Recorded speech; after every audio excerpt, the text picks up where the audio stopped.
이 자리에 이렇게 좋은 자리에 저를 불러주셔서 영광으로 생각하고요. 지금 이제 우리가 있는 요 시간이 굉장히 중요한 시간이죠. 그래서 어쩌면 저희가 이런 걸 하는 것보다는 지금 중요한 시간이니만큼 더 참여적인 그러한 활동을 해야 될지도 모르겠다 이런 생각도 좀 드는데요. 아무튼 오늘 이렇게 만나게 돼서 또 이 중요한 시기에 만나게 돼서 반갑게 생각하고요. 같이 한 1시간 정도 제가 강연하는 건 한 30분이죠? 이창민 네, 한 40분 선생님? 하실 것 같습니다. 예. 예, 한 30, 제 강연 예. 시간이 한 30분 정도인 예, 거죠? 예, 예, 30, 예, 40분 예. 정도 하시면 될 것 같습니다. 그래요. 예. 한 30분 정도 제가 말씀드리고 또 여러분들이랑 토론 형식으로 그렇게 말씀을 드리도록 하겠습니다. 지금 우리가 어디에 서 있고 앞으로 어디로 가야 될지 이런 이야기를 좀 드리고자 합니다. 여러분 지금 이제 일주일 채 못 남았나요? 채 못 남았네요. 네. 이제 다음 주면은 또 중요한 선거가 눈앞에 있는데요. 그래서 우선 오늘 그 안철수 후보가 저렇게 그냥 저런 식으로 또 철수를 해가지고 지금 어떻게 될지 아무도 모르는 상황이 돼버렸는데 아무튼 이번 대선은 저는 굉장히 중요한 대통령 선거라고 생각하고 있습니다. 저는 크게 3가지 측면에서 이번 선거는 굉장히 중요하다 이렇게 생각을 합니다. 첫 번째로 이번 대통령 선거는 우리 대한민국이 100년이 지나고 나서 새로운 100년의 첫 번째 선거입니다. 지금 문재인 정부가 계속해서 대한민국 100년을 이야기했지요. 그래서 1919년에 우리가 상해임시정부가 쓰고 나서 2019년에 대한민국 100년이 됐으니까 이번 대선은 새로운 대한민국의 첫 대선이 되는 거죠. 저는 상당히 의미가 있다고 봅니다. 사실은 문재인 정부에서 대한민국 100년을 이야기할 때 저는 정말 중요한 이야기를 하는구나 이렇게 생각하면서 동시에 큰 기대를 가졌어요. 당연히 대한민국 100년을 이야기한다는 것은 앞으로 새로운 100년을 이렇게 가겠다 하는 그랜드 플랜이 있는 줄 알았어요. 큰 새로운 어떤 사회를 질적으로 바꾸는 거대한 계획을 문 대통령이 가지고 있구나. 저는 사실은 그렇게 큰 기대를 했습니다. 그런데 여러분들 보시다시피 보니까 아무것도 없어요. 그래서 깜짝 놀랐어요, 사실은. 대한민국 100년을 이야기하면 새로운 100년을 이렇게 바꾸겠다. 당연히 그게 있으리라고 생각을 했죠. 그런데 없어요. 그래서 저는 굉장히 놀랐고 사실은 많이 실망했습니다.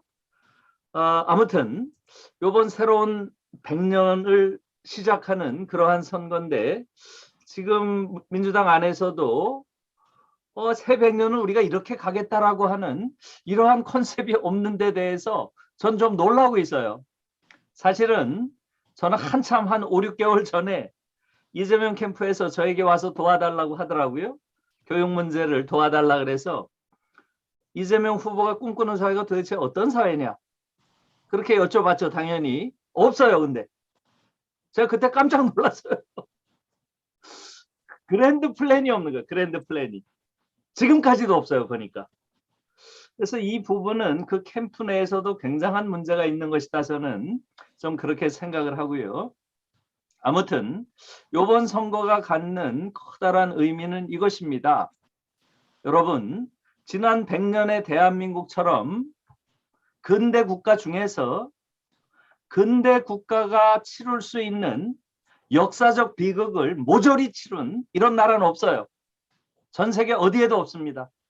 여러분 한번 생각해 보세요. 식민의 역사, 분단의 역사, 냉전의 역사, 심지어 내전의 역사, 우리끼리 또 한국전쟁을 했죠.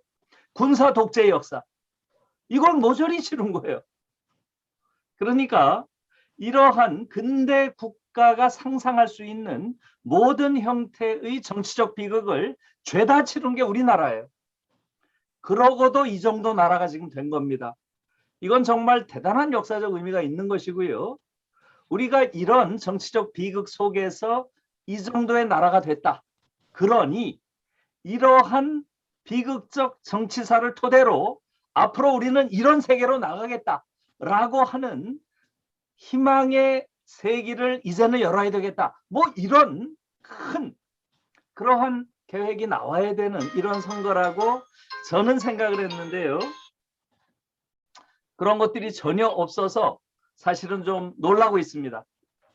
두 번째로 여러분이 아시다시피 이번 선거는 대한민국이 국제적으로 선진국으로 인정받은 이후에 치르는 첫 선거예요. 선진국 대한민국이 치르는 첫 선거입니다. 이건 정말 의미가 있죠. 여러분, 단순히 웅크타드 무역개발회의에서 대한민국을 개발도상국 지위에서 선진국 지위로 지위를 변경했다. 이것에 우리가 의미를 두는 건 아니에요. 실제로 우리 지금 대한민국은 여러 면에서 명실상부한 선진국이 됐습니다. 그래서 그러한 선진국이 된 이후에 치르는 첫 선거라면 이전과는 달라야죠. 이제 앞으로 어떤 사회가 될 것인지 여기에 대한 비전이 있어야 되는데 지금 대체로 다 없습니다. 제가 그래서 한 5개월 전에 만났을 때 이렇게 얘기를 했어요. 이제 질적으로 다른 새로운 대한민국이 된다고 하면 내가 보기엔 지난 100년 동안 우리가 추구했던 성장이라고 하는 것, 이러한 가치를 이제는 성숙이라는 가치로 질적으로 향상시키는 이런 사회로 가야 되지 않겠나. 내가 보기엔 성숙 사회라고 하는 것을 한번 고려해 보시오. 그쪽에 제가 그렇게 얘기했어요. 저는 그걸 이 사람들이 왜 안 받았는지 사실은 잘 모르겠어요. 향후 100년은 우리가 선진국으로서 성숙 사회로 도약하는 그러한 100년이 되겠다. 이렇게 갔으면 어땠을까? 그걸 위해서 정치적으로는 이렇게 하고 경제적으로는 이렇게 가고 사회적으로는 이렇게 가고 문화적으로는 이렇게 가겠다 하면 금방 그림들이 나오는데 그러면 큰 그림이 나오잖아요. 아무튼 저는 지금 선진국 대한민국으로서 성숙한 사회로 전환하는 그러한 계기가 될 만한 그러한 대선인데 이것이 이루어지지 않았다는데 현재로서는 아무튼 굉장히 아쉽고요. 세 번째로 여러분 아시다시피 지금 코로나 이후에 치르는 첫 대선이죠. 이 코로나라고 하는 것은 단순한 전염병이 아니죠. 여러분들도 다 인식하실 겁니다. 저는 이 코로나가 우리에게 준 것은 단순한 전염병이 아니고 문명사적 대전환을 요구하고 있다고 저는 봐요. 문명사적 대전환. 실제로 지금 이 코로나가 그러한 거대한 전환의 계기로서 많은 나라에서 진지하게 받아들여지고 있습니다. 여러분, 작년 9월에 독일에서 총선이 있었던 거 다 아시죠? 이제 앙겔라 메르켈이라고 하는 16년 동안 독일 사회를 이끌어왔던 지도자가 물러났죠. 여러분, 지난번 독일 선거에서 어떠한 것이 가장 커다란 정치적 쟁점이 되었는지 혹시 아세요? 지난번 독일 선거의 가장 큰 정치적 이슈가 뭐였나요? 여러분, 가장 큰 이슈가 바로 생태 기후변화 문제였습니다. 생태 기후변화. 이 생태 기후변화 문제가 독일에서 무려 46%, 전체 선거 총 이슈의 46%를 차지했다라고 하는 게 선거 이후에 나온 발표입니다. 가장 거의 선거 전체의 절반을 차지한 게 생태 기후변화 문제였어요. 그리고 두 번째가 32%에 해당되는 게 바로 코로나에 대한 현실적인 대응, 어떻게 할 것인가. 이 문제가 약 30%였고요. 그 다음에 경제 발전이라든가 경제 불평등 문제, 이게 약 12%밖에 안 돼요. 그러니까 여러분 생각해 보세요. 지난번 독일의 총선은 완전히 미래 선거였습니다. 미래 선거. 앞으로 미래 세대가 살아갈 세계를 어떻게 만들 것인가. 앞으로 미래 생명이 살아갈 이 지구를 어떤 방식으로 지켜낼 것인가. 이걸 두고 한 선거예요. 이번에 한국 선거 여러분 한번 보세요. 정말 어처구니가 없습니다. 제가 최근에 고등학생들을 상대로 많은, 또 대학생들을 상대로 많은 강연을 하는데요. 제가 강연을 할 때마다 꼭 그 말을 합니다. 여러분은 모든 것을 스스로 자유롭게 결정할 수 있는 그러한 능력을 갖춰야 됩니다. 그러나 한 가지는 절대로 하면 안 됩니다. 어른들 믿지 마세요. 특히 절대 한국 어른은 믿지 마세요. 한국 어른들 믿으면 여러분들 미래가 없습니다. 제가 그럽니다. 지금 한국에 있는 어른들, 우리 기성세대만큼 이렇게 우리 미래 세대에 대해서 이렇게 신경을 놓고 아무런 고민을 하지 않는 이러한 세대가 어느 나라에 있을까요? 제가 보기엔 없습니다.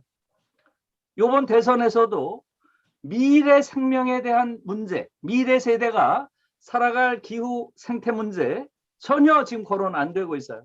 사실은 굉장히 심각한 겁니다. 여러분, 얼마 전에 독일의 데어 슈피겔이라고 하는 굉장히 유명한 그러한 시사 잡지가 있습니다. 여기서 이런 기사가 나왔어요. 지금 지구상에서 가장 끔찍한 죽음의 지대가 있다. 그게 어디겠어요, 여러분? 이 지구 전체 지역에서 가장 끔찍한 죽음의 지대가 어디겠어요? 바로 상해를 중심으로 해서 반경 500km 지역입니다. 그러면 서울이랑 경기도 지역이 다 들어옵니다. 상해를 중심으로 반경 500km 여러분 한번 이렇게 해보세요. 위에서 찍으면 시커멓습니다. 완전히. 그러니까 지금 이 한반도의 생태적 미래라는 것은 대단히 암울합니다. 그런데 이번 대선 과정에서 이것을 논의하는 걸 본 적이 없어요. 그래서 지금 이 부분에 대해서도 정말로 우려하는 바가 큽니다. 그래서 포스트 코로나 시대에 치르는 첫 대선이라는 의미에서 보면 이제 이것은 그야말로 문명사적 전환이 필요한 것이죠. 다시 말하면 물질 문명에서 생태 문명으로의 대전환이 필요한 그러한 시점인데 지금 한국에서는 이것은 전혀 정치적인 의제로 지금 떠오르지 않고 있는 것이 대단히 놀라운 일이다. 이렇게 생각을 합니다. 그래서 지금 말씀드린 대로 세 가지 대전환이 있는데요. 그 부분에 있어서 우리가 제대로 하고 있는가 하는 데 있어서 큰 문제가 있다고 생각하고요. 그 다음에 최근에 지금 우리가 서 있는 그러한 지점이 어디에 있는지 이것을 보여주는 최근의 자료를 제가 몇 가지만 말씀드리겠습니다. 여러분 아시다시피 지금 우리 사회에서 가장 큰 문제는 무엇일까요? 우리 사회 가장 큰 문제는 무엇인 것 같아요? 여러 가지가 많지만 지금 한국 사회의 가장 큰 문제는 불평등 문제죠. 지금 불평등이 너무 심합니다.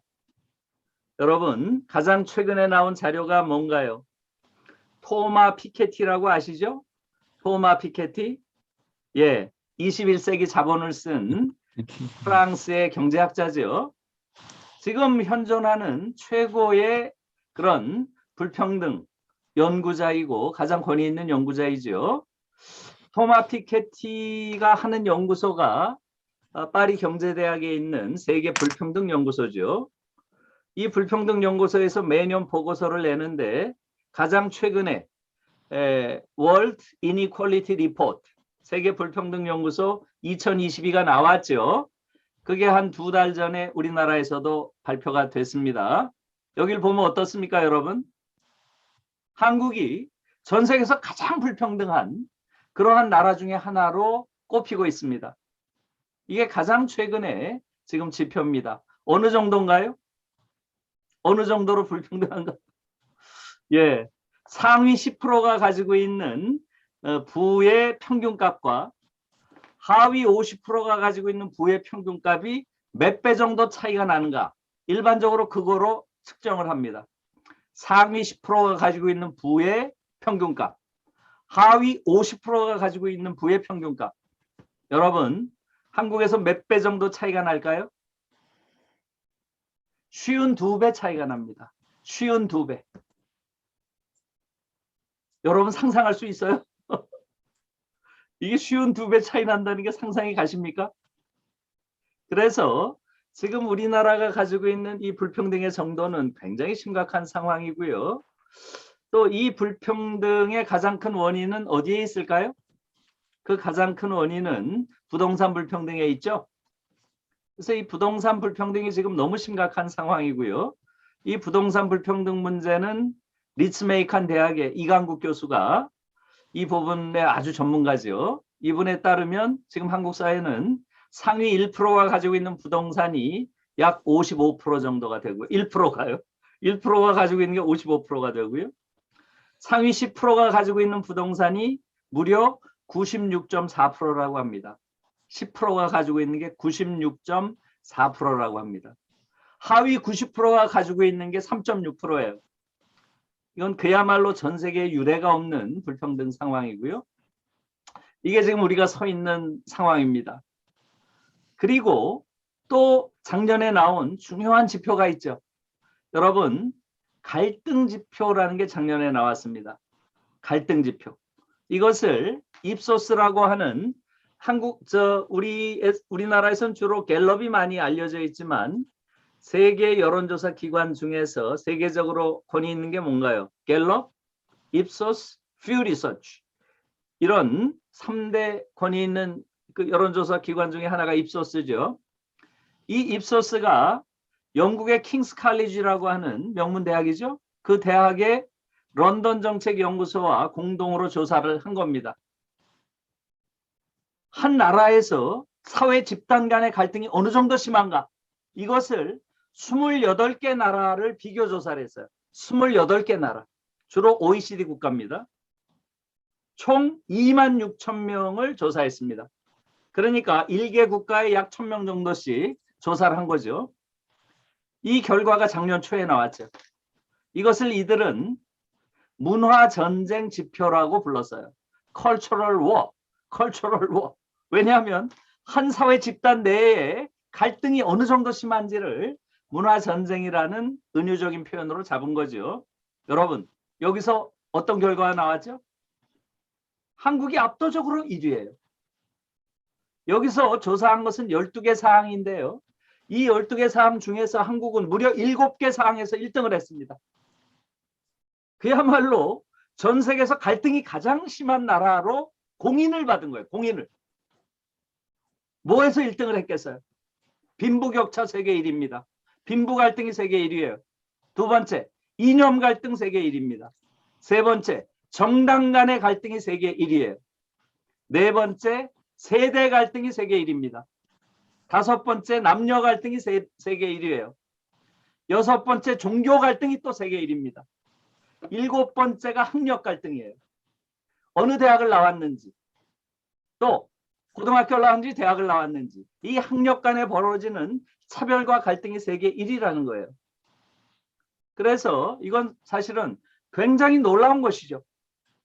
전 세계에서 지금 불평등이 가장 심하고 사회 집단 간의 갈등이 가장 심한 나라라는 거예요. 이게 지금 우리가 서 있는 자리입니다. 그렇기 때문에 이런 문제를 해결하기 위해서 이번 선거는 정말로 중요한 선거죠.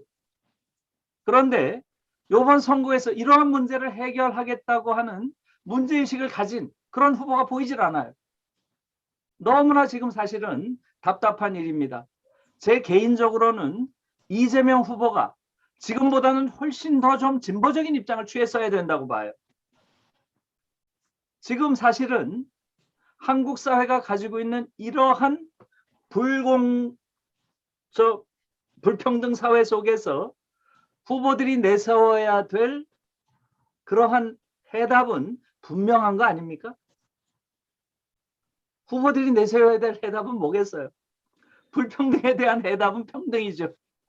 보다 평등한 사회를 만들겠다. 이렇게 가야 되는데 지금 한국 사회에서 이번 선거에서 나온 후보들이 내세우는 건 뭐예요? 전부 똑같아요. 전부 똑같습니다. 뭐를 답으로 내놓고 있어요? 공정을 내세우고 있어요. 공정. 문재인 대통령도 공정. 이재명 후보도 공정.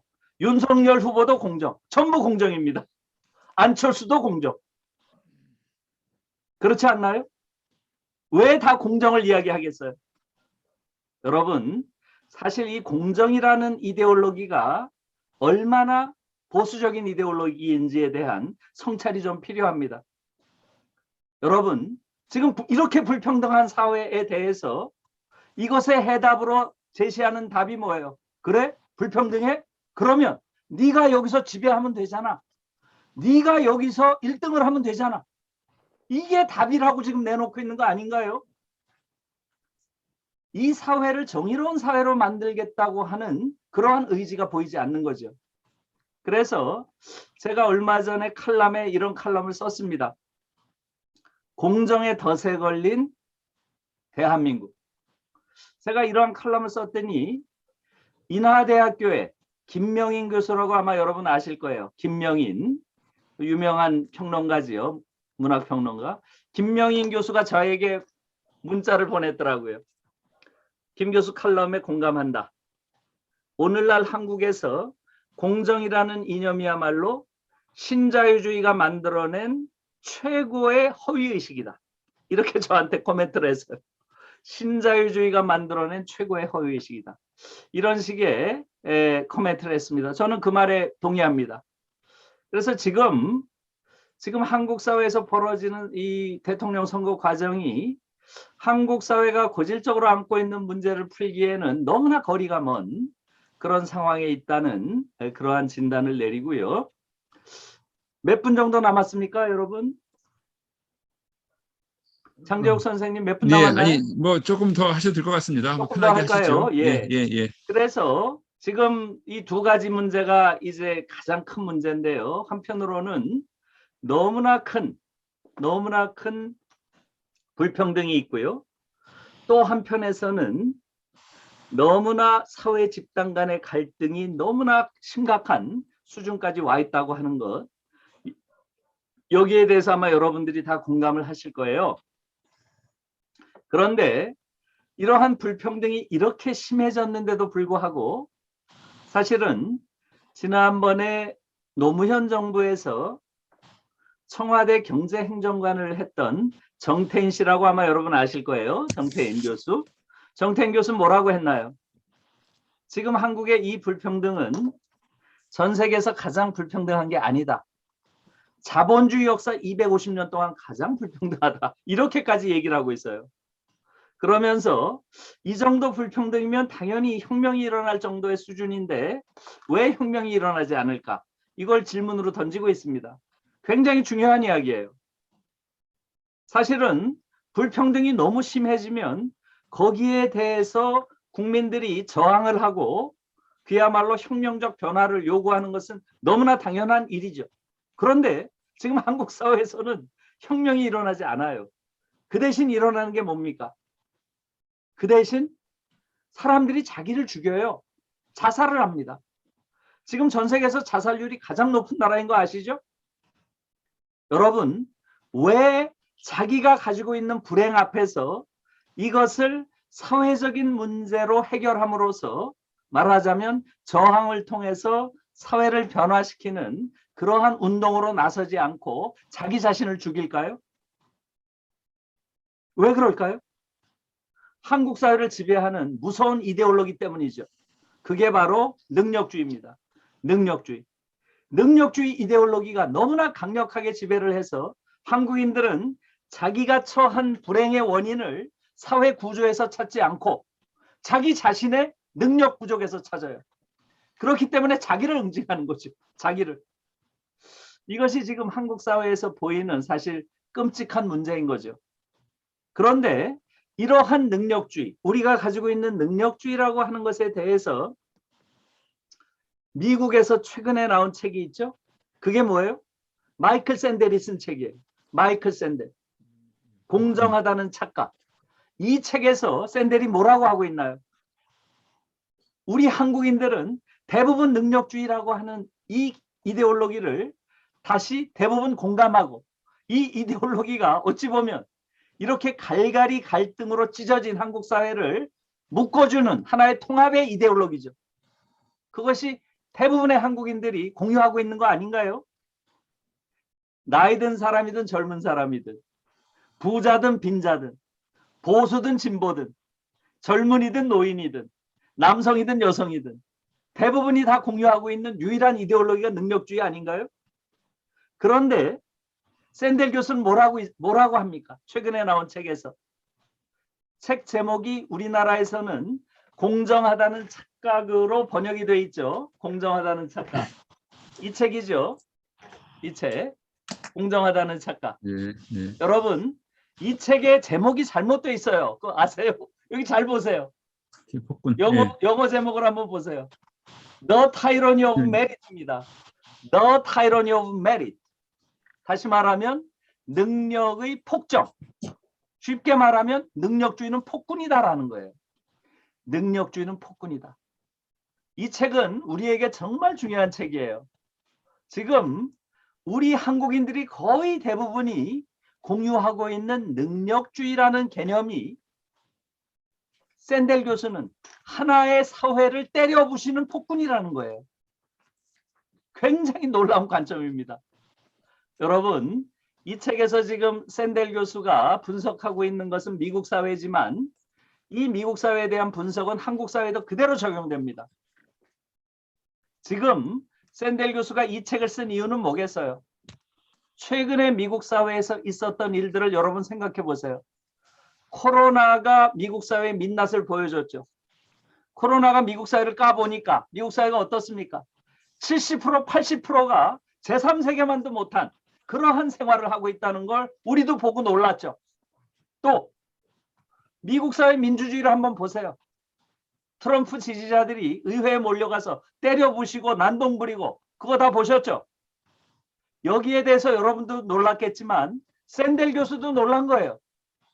이 양반이 하버드 대학교 정치학과 교수 아닙니까?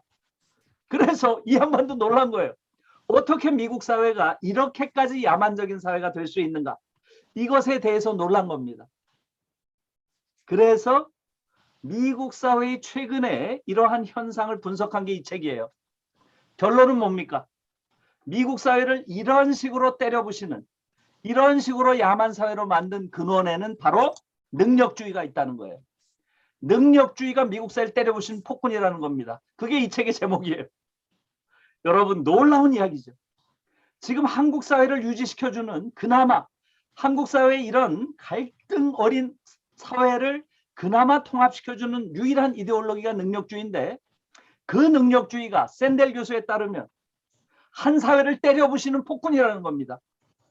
굉장히 중요한 이야기예요. 이게 무슨 얘기겠어요? 여러분. 능력주의가 왜 폭군이에요? 능력주의라고 하는 것은 한 사회를 오만한 엘리트와 굴욕감에 빠져있는 대중으로 완전히 갈라놓는다는 거예요. 갈라놓아서 그 사회가 추구하는 공공선을 다 때려부신다는 겁니다. 두 번째로 능력주의가 때려부시는 것은 노동의 존엄이라는 거예요. 굉장히 중요한 얘기입니다. 노동의 존엄. 이 능력주의는 사회적으로 가치 있고 의미 있는 노동일수록 그것을 경멸하고 그것에 그 일을 하는 사람을 모욕감을 갖도록 한다는 거예요. 아마 여러분들 다 이해하실 겁니다. 지금 한국 사회에서 똑같죠. 사회적으로 의미 있는 일을 하는 사람일수록 그것을 인정받고 존중받는 게 아니라 오히려 경멸의 대상이 되고 있죠. 이것을 노동의 존엄을 때려부신다. 이렇게 표현을 하고 있어요. 능력주의라고 하는 것은 노동의 존엄을 때려부신다. 즉 사회적으로 정말로 힘든 일을 하는 사람들은 능력이 없기 때문에 저 일을 하지 하는 식으로 손가락질의 대상이 된다는 거예요. 한국 사회가 아주 전형적이죠. 그 다음에 능력주의라고 하는 것은 사실은 개인의 정체성을 파괴하죠. 어느 대학을 나왔는가? 이게 능력주의의 핵심입니다. 미국에서도. 어느 대학을 나왔는가라고 하는 것이 한 개인의 정체성이 되어버려요. 다시 말하면 고등학교 다닐 때 본 한 번의 시험으로 들어간 대학이 평생 한 개인의 정체성이 되는 이런 어처구니 없는 그러한 사회를 만든다는 거죠. 그 결과 민주주의의 기본 토대를 다 파괴해버린다는 거예요. 이게 지금 샌델 교수가 말하는 능력주의는 폭군이다 라는 이 책의 이야기입니다. 여러분 굉장한 영감을 주는 책이에요. 지금 우리 사회가 바로 이러한 상황 속에 저는 놓여 있다고 봅니다. 교육 문제, 정치 문제, 생태 문제 이런 모든 문제들이 서로 얽혀 있고 이것이 사회적으로는 대단히 병리적인 그러한 성격으로 사회적 갈등을 또 유발하고 있죠. 이러한 문제를 풀어내야 되는 그러한 상황인데 지금 우리가 목도하고 있는 것은 어떻습니까? 최악의 경우를 예상하지 않을 수 없는 그런 불길한 상황에 지금 우리가 몰려 있는 거죠. 그래서 지금 이 대선을 앞두고 정말 우려되는 바가 너무나 크고요. 지금 한국 사회가 앞으로 어떤 방향을 향해 가야 할지 거기에 대해서 정말 생각이 있는 깨어있는 시민들은 지금 전부 다 우려의 생각을 가지고 있으리라고 생각을 합니다. 예, 제가 시간을 지금 조금 더 말씀드릴 수 있는지 없는지 모르겠는데 예. 조금 더 마무리를 지어서 될 것 같습니다. 그래요? 예, 예, 좋습니다. 예. 그렇게 해서 지금 이제 제가 여러 가지 문제들을 말씀을 드렸는데요. 그래서 지금 우리가 앞으로 어떤 사회를 지향해야 할 것인가 그것을 제가 간략하게만 말씀을 좀 드리겠습니다.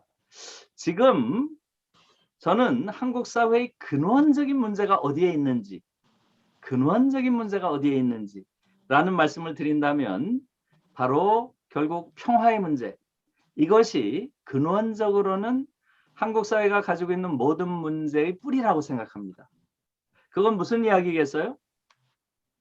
여러분, 한국 사회가 이렇게 갈등이 심하고 이렇게 불평등이 심한 이러한 사회가 된 원인이 어디에 있을까요? 여러 가지 이야기를 할 수 있지만 저는 간단하다고 봐요. 여의도에 있습니다. 여의도에. 여러분들이 여의도를 보면 그냥 알 수 있어요. 여의도에 지금 300명이 앉아 있잖아요. 그렇죠? 그 중에 264명이 자유시장 경제를 지지하는 자들이 앉아 있어요. 그게 모든 이야기를 다 해주는 거예요. 여러분, 어느 사회에서 의회 90%가 넘는 의원들이 자유시장 경제를 지지하는 자들이 앉아있는 그런 의회가 있어요. 전 세계에 없습니다. 자유시장 경제라고 하는 것은 사실은 인간과 함께 갈 수 없는 경제체제예요. 그것은 자본주의 역사가 다 증명하고 있죠. 시장에 완전한 자유를 부여하면 이 시장에서 자본주의는 완전히 인간을 잡아먹습니다. 그것을 독일에서는 야수 자본주의라고 불러요. 라우티어 카피탈리스무스 그런 표현을 써요. 라우티어라는 게 야수입니다. 그러니까 자본주의라고 하는 것은 기본적으로 굉장히 뛰어난 경제체제이죠. 어마어마한 생산력과 효율성을 가지고 있는 경제체제입니다. 그렇기 때문에 자본주의가 지난 한 세기 동안 사회주의 계획경제와의 경쟁에서 압승을 한 거죠. 1990년에 사회주의 계획경제가 붕괴된 그 현장을 가서 보니까 정말로 이 계획경제라고 하는 것은 너무너무 비효율적이었던 거예요. 그래서 거기는 자본주의와 경쟁이 되질 않았어요. 그래서 역사적으로 이미 판명이 났죠.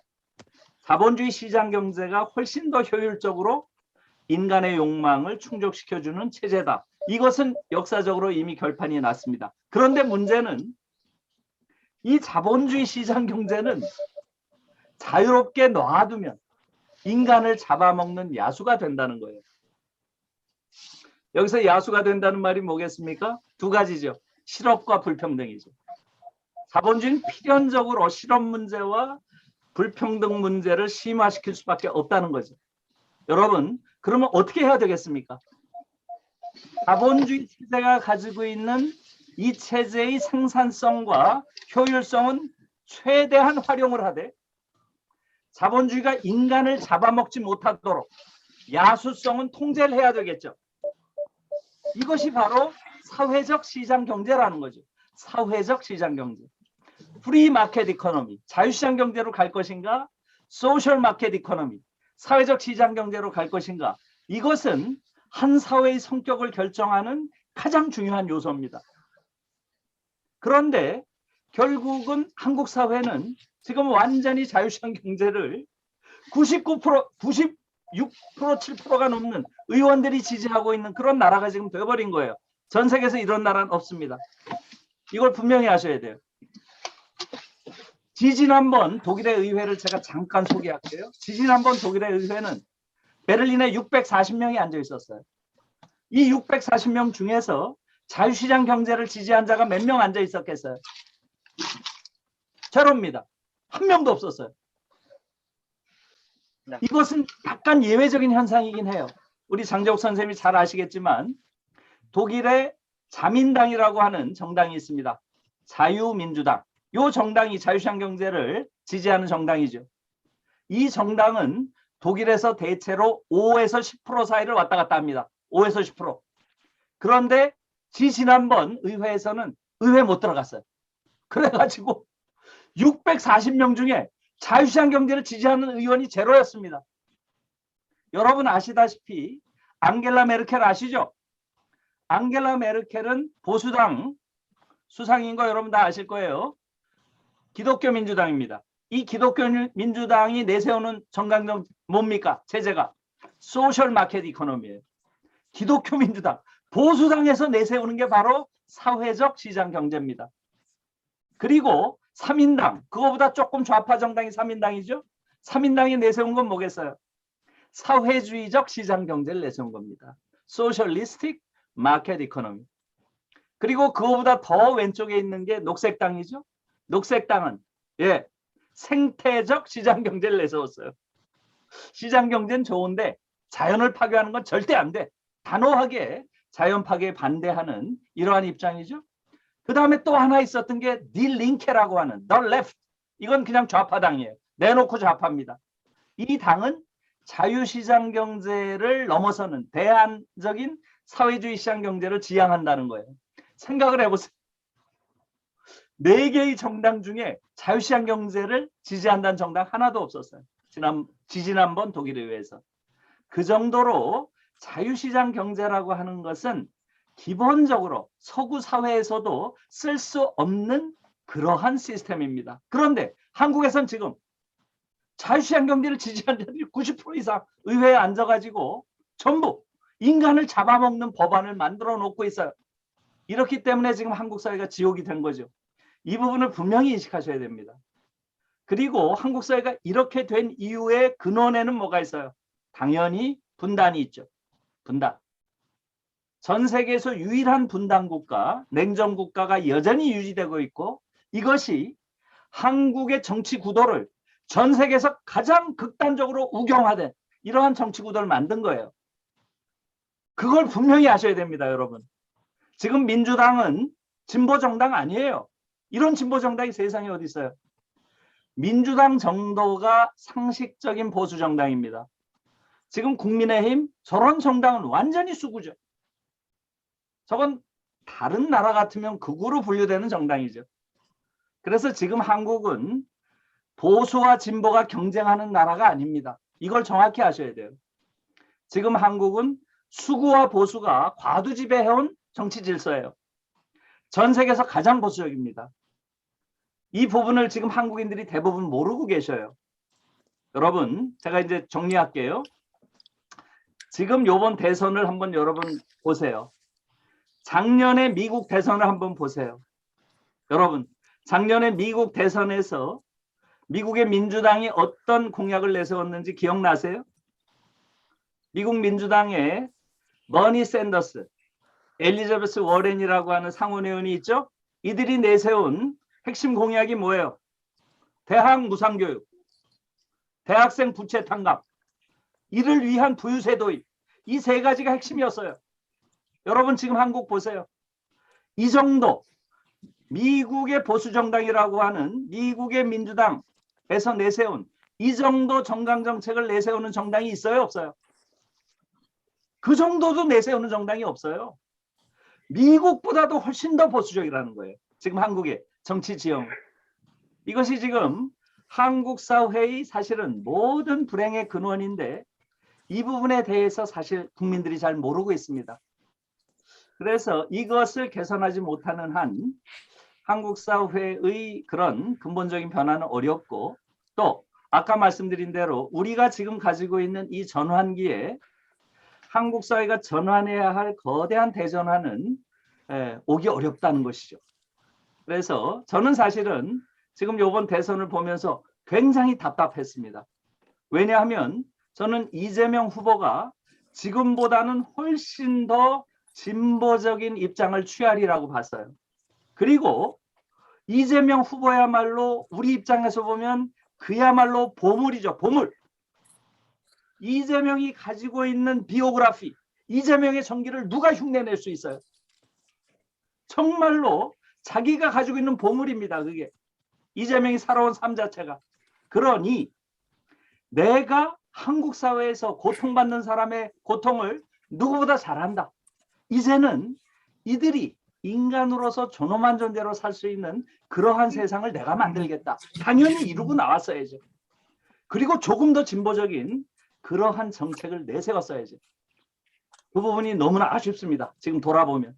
너무나 보수표를 의식해서 자신이 정말로 하고 싶은 말을 하지 못하면서 너무나 정치 게임을 하고 있어요.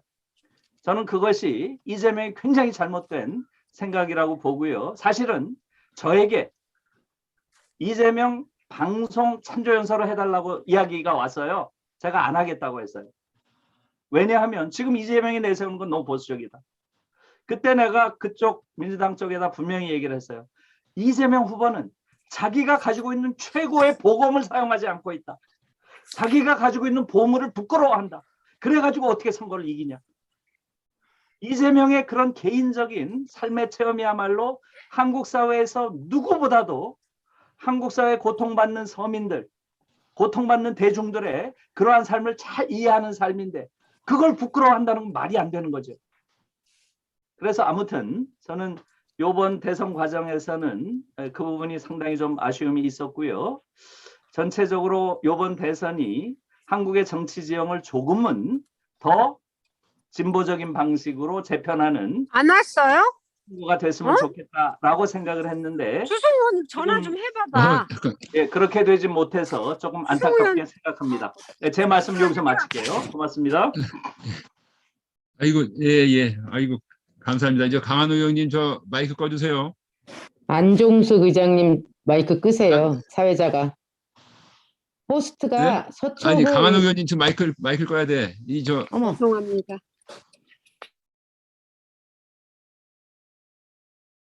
교수님 저 아니었어요.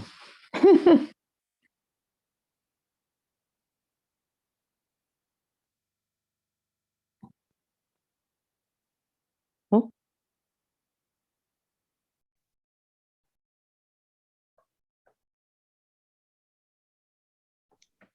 음소거 해제하셔야죠. 음소거 해제. 장재욱 선생님. 아,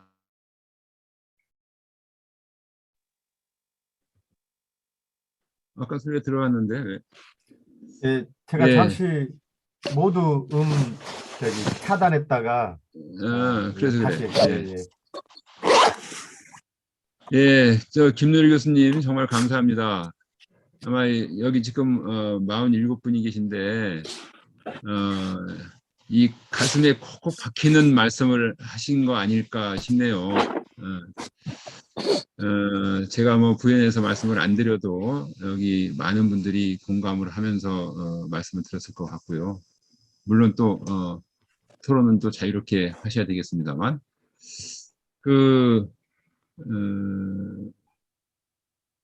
네, 우리가 뭐 이 자리에서 또 몇 번 저 마이클 샌들의 공자던 착각 요것도 서로 말씀을 나눈 적도 있기는 한데 그런 걸 포함해서 이 능력주의가 지배하는 우리 사회의 여러 가지 문제점 아주 머릿속에 쏙쏙 들어오게 말씀을 해주신 것 같습니다. 이제 이 토론 우선 우리 최효 박사님 먼저 말씀을 좀 하실까요?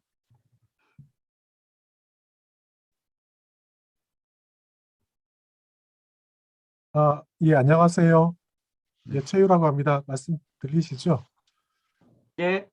이해익 교수님 아주 열정적인 강의 잘 들었습니다. 이렇게 직접 뵙고 말씀드리니까는 영광입니다. 저는 92년 92학번이고요. 그래서 제가 뭐 교수님 뭐 강연에 토론할 수 있는 학식이나 능력은 없습니다. 근데 이제 저는 이창민 집행위원장이 급할 때 쓰는 약간 스페어 타이어 같은 사람이라서 이제 먼저 토론을 해봐라라는, 그리고 아마 저기 강연을 듣고 많은 감명이 있어가지고 또 회원들이 많이 질문하실 것 같습니다. 그래서 저는 뭐 좀 간단하게 뭐 좀 느낌 소회 부분 좀 말씀드리겠습니다. 이게 교수님 지적하신 것 중에 가장 큰 거는 역시 어떤 이게 가짜 능력주의.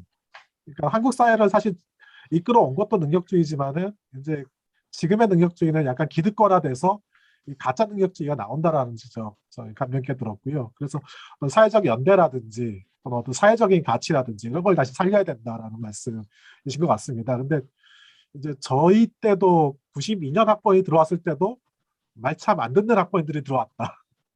근데 저희도 이제 나이가 뭐 40대 중반쯤 되다 보니까는 지금 젊은 사람들 보기에도 참 이게 사회적 연대성, 어떤 공동체의 덕이란 건 없고 너무 개인주의하는 것이 아닌가라는 생각을 하게 됩니다. 근데 이거를 조금 지적을 하려고 하면은 사실 이제 지금 사회에서는 왜 지적질이냐, 너네가 우리한테 해준 게 뭐가 있는데 이런 지적을 하느냐, 이게 그런 질문이 바로 들어오거든요. 소위 요새 말로 하는 꼰대라는 지적이 바로 들어오고, 또 저희도 사실 저희 윗선배들한테 이제 그렇게 대항하면서 자라왔는데 이게 점점 갈수록 심해진다는 거죠. 그래서 이제 교수님이 어떤 방향성을 잘 지적을 해주셨습니다. 이게 우리가 사회적인 연대라든지 이런 공동체의 합을 살리기 위해서 어떻게 해야 되는지를 지적을 해주셨는데요. 근데 이게 구체적으로는 이거 꼰대 소리 안 듣고 우리가 사회적 연대를 어떻게 살릴지에 관해서 좀 교수님 말씀을 더 드려야 되지 않을까. 교수님 다른 강연에서도 뭐 대학의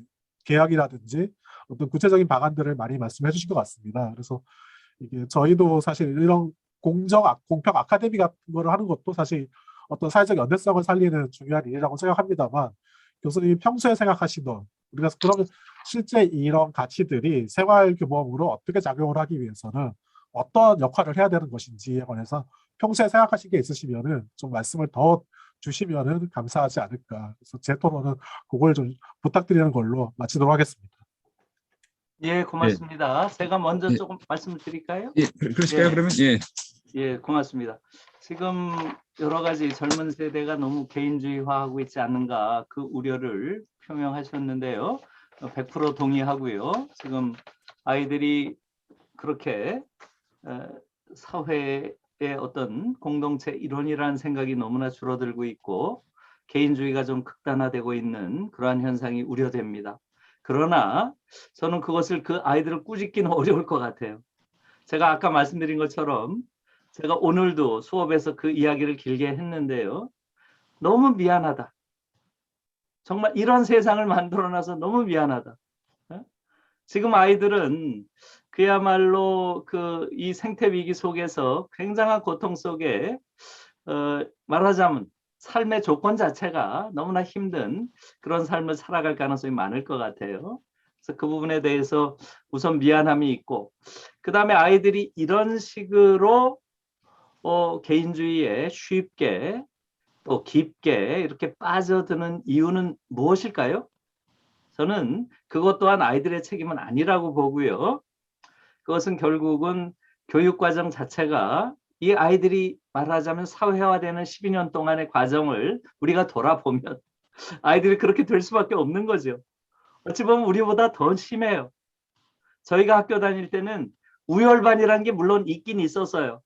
그러나 그냥 우열 뭐 이 정도지. 요즘의 아이들은 뭐예요? 너는 6등급, 너는 7등급, 너는 8등급. 애들이 무슨 한우예요?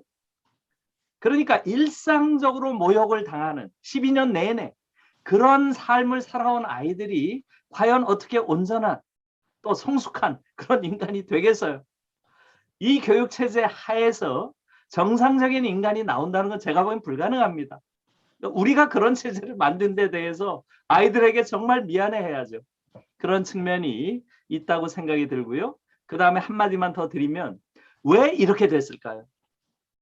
이렇게 된 커다란 이유 중에 하나는 대학의 죽음에 있습니다. 대학의 죽음. 대학이 죽었어요. 지금 한국 대학은 대학이 아닙니다. 우리가 옛날에 대학에 다닐 때는 대학이 정치적 공론장으로 살아 있었어요. 그때는 우리 대학생들이 지식인으로서 정치적 공론장의 일원으로서 사회의 모든 문제에 대해서 관심을 갖고 거기에 대해서 필요하면 변화시키기 위해서 노력해야 한다고 하는 이러한 사명감 같은 게 있었어요. 이것에 대해서 가장 두려워하는 자들이 누구였겠어요? 바로 한국 사회를 지배하고 있는 기득권들, 그 중에서도 자본 권력이죠. 이 자본 권력이 대학을 완전히 장악하고 또 대학을 무력화시켜서 완전히 대학 자체를 기업의 훈련소 비슷하게 만들어 버렸습니다. 그런 과정 속에서 자라나는 아이들이 그런 새로운 유형의 신자유주의적 주체가 됐다. 이렇게 이야기할 수밖에 없는 것이죠. 그래서 이 부분은 특히 장재욱 선생님이랑 저랑은 중앙대학교에서 이 재벌 권력과 현장에서 싸우면서 그런 것들을 몸으로 많이 느꼈죠. 그래서 그런 부분들이 함께 작용한 것이 아닌가 저는 그렇게 보고 있습니다. 네, 아주 뭐 역시 또 우리한테 깊이 새겨야 할 말씀인 것 같습니다. 자, 다음에 우리 원미정 대표님 토론하시죠. 네, 안녕하세요. 김대리 교수님, 제가 몇 번 강의를 듣고 제가 책도 제가 이번 이 토론하느냐고 2권이나 읽었어요. 근데 오늘 제일 정말 열정적으로 굉장히 넓은 분야를 해주셔서요. 정말 감사드리고요. 제가 오늘 사실은 토론자라고 되어 있긴 한데 제가 토론할 저기는 아닌 것 같습니다. 너무 더 많은 사람들이 많은 내용들을 궁금해 할 텐데요. 그래도 오늘 교수님께서 이재명 후보에 대한 몇 가지 말씀을 주셨는데 저도 이재명 후보가 노동자 출신이고 그래서 이번 선거에 그런 노동의 문제 그리고 정말 한 해에도 1,000명, 2,000명씩 그런 산업 현장에서 죽어가는 노동자들의 문제 이런 불평등의 문제 이런 것들이 이슈화될 거라고 생각을 했습니다. 그런데 그렇게 되지 못하고 있다라는 거에 되게 좀 아팠고요. 저도 오늘도 이제 유세를 3군데를 지금 이제 하고서 들어왔는데요.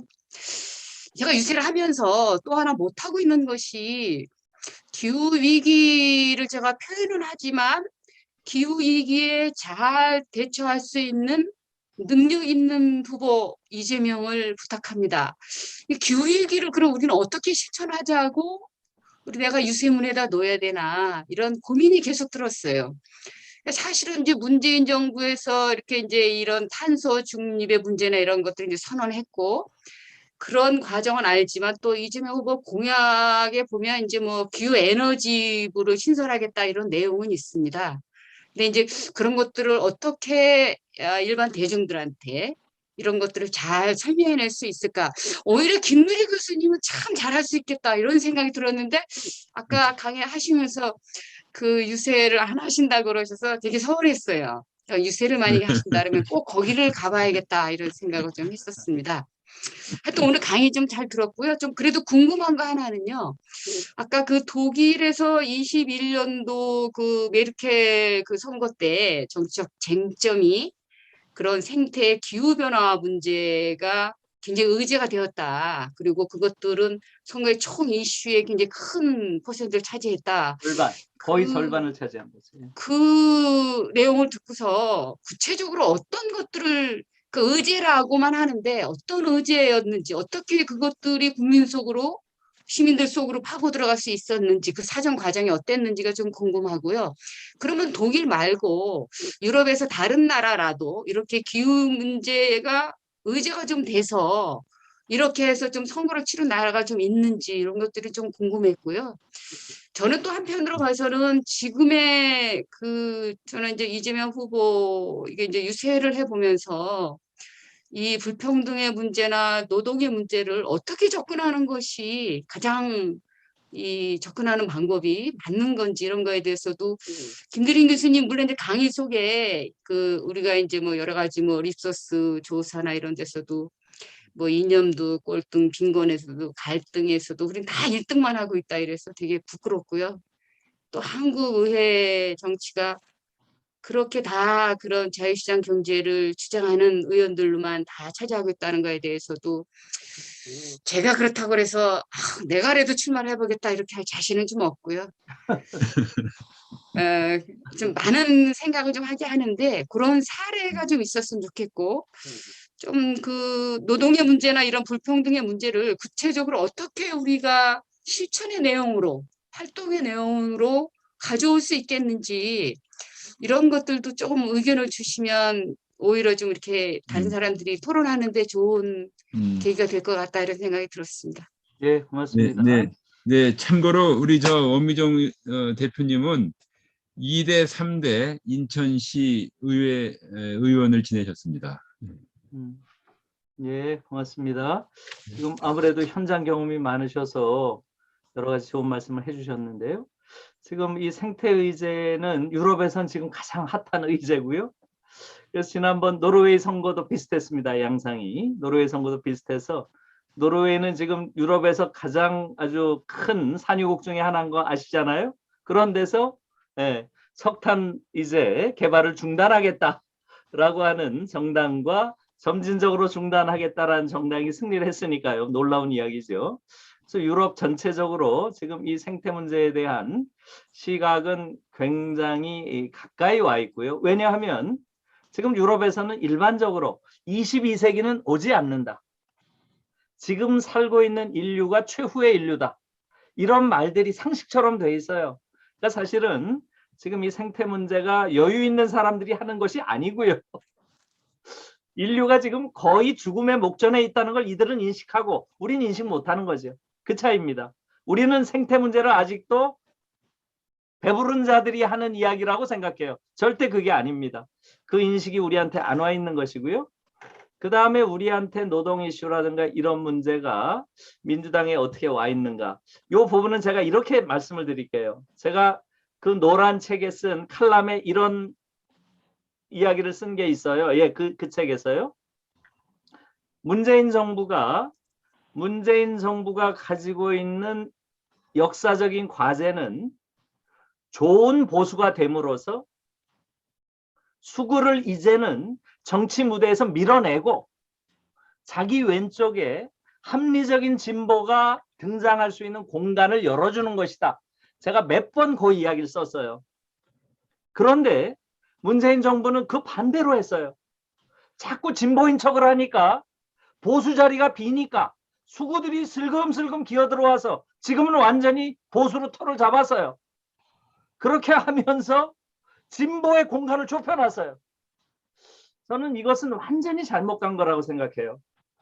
문재인 정부가 좋은 보수가 되면서 수구들은 이제 정치 무대에서 끝냈어야 되는데 이들을 다시 불러냈죠. 이 부분이 너무 안타까운 자리예요. 여러분, 사실은 보수라는 게 나쁜 게 아니잖아요. 독일의 앙겔라 메르켈이 진짜 보수예요. 좋은 보수가 있어야 그 사회가 좋은 사회가 되는 거죠. 저는 문재인 정부가 좋은 보수라는 정체성을 가지고 한국 사회의 좋은 보수의 가능성을 열어주고 그럼으로써 수구들이 이제는 한국 사회에 기생하지 못하게 이렇게 해줬어야 되는데 그걸 못한 게 굉장히 아쉽습니다. 그래요. 네, 감사합니다. 뭐 여러분들 여기 지금 같이 이 토론에 참여하고 싶어 하시는 분들이 계실 것 같아요. 뭐 손을 올려주셔도 좋고 우선 제가 우리 이 부분에 많은 식견을 가지고 있는 우리 권영등 교수 한번 좀 부탁을 해볼까요? 권 교수님. 예, 지금 진보와 보수의 관점에 대해서 한번 말씀을 좀 해주시죠. 뭐 깊이 공감하기 때문에 준비도 안 하고 드릴 말씀 없습니다. 그리고 제가 근데 제 정체성과 관계없이 제가 그 F대표 학급을 받았어요. 그래서 제가 그 교수님 말씀을 듣고 깜짝 놀랐는데 F대표가 지난 총선에서 이제 디렉터 만다트는 없어도 그 비례대표는 그래도 이 지금 10%가 넘습니다. 아니. 지지진한 지지난이죠. 이번까지 하면 지난번에 못 들어갔죠. 처음으로. 21년도 요. 역사상. 예. 그게 몇 회인지는 21년도에 모르겠는데, 예. 그 비례로 80명이 들어간 걸로 알고 있고. 물론이죠. 예, 예. 근데 원래 지난번에는 11% 독일의 그 얻었죠. 예. 소수 정당은 체데우하고 에스페데 외에는 뭐 보통 그렇게 쉽게 뭐 이렇게 당선이 되지 않으니까 그 부분은 이제 조금 그 저는 뭐 그렇게 그 뭐야 시장주의를 지지하는 국민이 없다라고 이제 말씀하는 거는 이제 조금 이 좀 동의하기 어렵고요. 뭐 아니. 보통 그런 디렉트 만다트는 대부분 뭐 체데우하고 에스페데 외에는 되지 않으니까. 예, 아니 지금 예. 예, 선생님 말씀 100% 제가 다 이해했고요. 예, 예. 저는 디렉트 만다트로 들어왔다는 얘기가 아니고, 예. 그러니까 요 지난번일 거예요. 그럼 지난번에 예. 그때 FDP가 못 들어갔잖아요. 4.7%. 아니 그러니까 4.7% 4.7% 하면 저 5% 예, 예. 이하니까. 무슨 말씀인가는 알겠습니다. 예, 그때 못 들어가서 제로였어요. FDP 예. 역사상 처음이죠. 예. 그래서 그 그때 처음으로 자유시장 경제 지지한 자들이 제로인 그런 예. 의회가 탄생했죠. 근데 뭐 작년에는 어쨌든 10%는 작년에 11%가 됐죠. 알고 있습니다. 작년에 예, 11%. 예. 그래서 11% 들어갔죠. 그래서 예. 대체로 5에서 10% 내외인데 작년에 11% 조금 더 많이 들어간 거죠. 예. 뭐 어쨌든 교수님 뭐 말씀은 크게 동의하고, 근데 이제 조금 그 아쉬운 점은 어쨌든 우리 사회의 민주주의가 국민들의 의식 수준만큼 갈 수밖에 없는 상황에서, 예를 들어서 저는 지금 도저히 저쪽 정당의 그런 지지라든지 이걸 도저히 이해할 수 없는 지지율이 나오는 이런 상황에서 어떻게 보면 이제 좀 교수님의 그런 견해가 굉장히 좀 이상주의인데, 그래도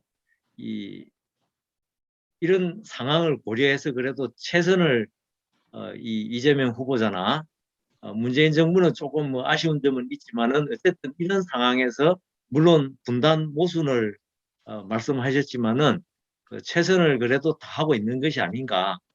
예, 조금 뭐 좀 전에 말씀하셨지만은 그런 취지에서 이 비판적인 지지 성명을 좀 하셨으면 좀 그래도 많은 좀 우리 사회의 진보를 위해서 도움이 되지 않았을까 하는 그런 아쉬움 속에서 견해를 드립니다. 좋은 강연 감사드립니다. 예. 네, 뭐 우리도 이제 비판적 지지의 관점을 계속 견제하자 이러는 입장에서 말씀을 하신 것 같아요, 우리 권은정 교수께서.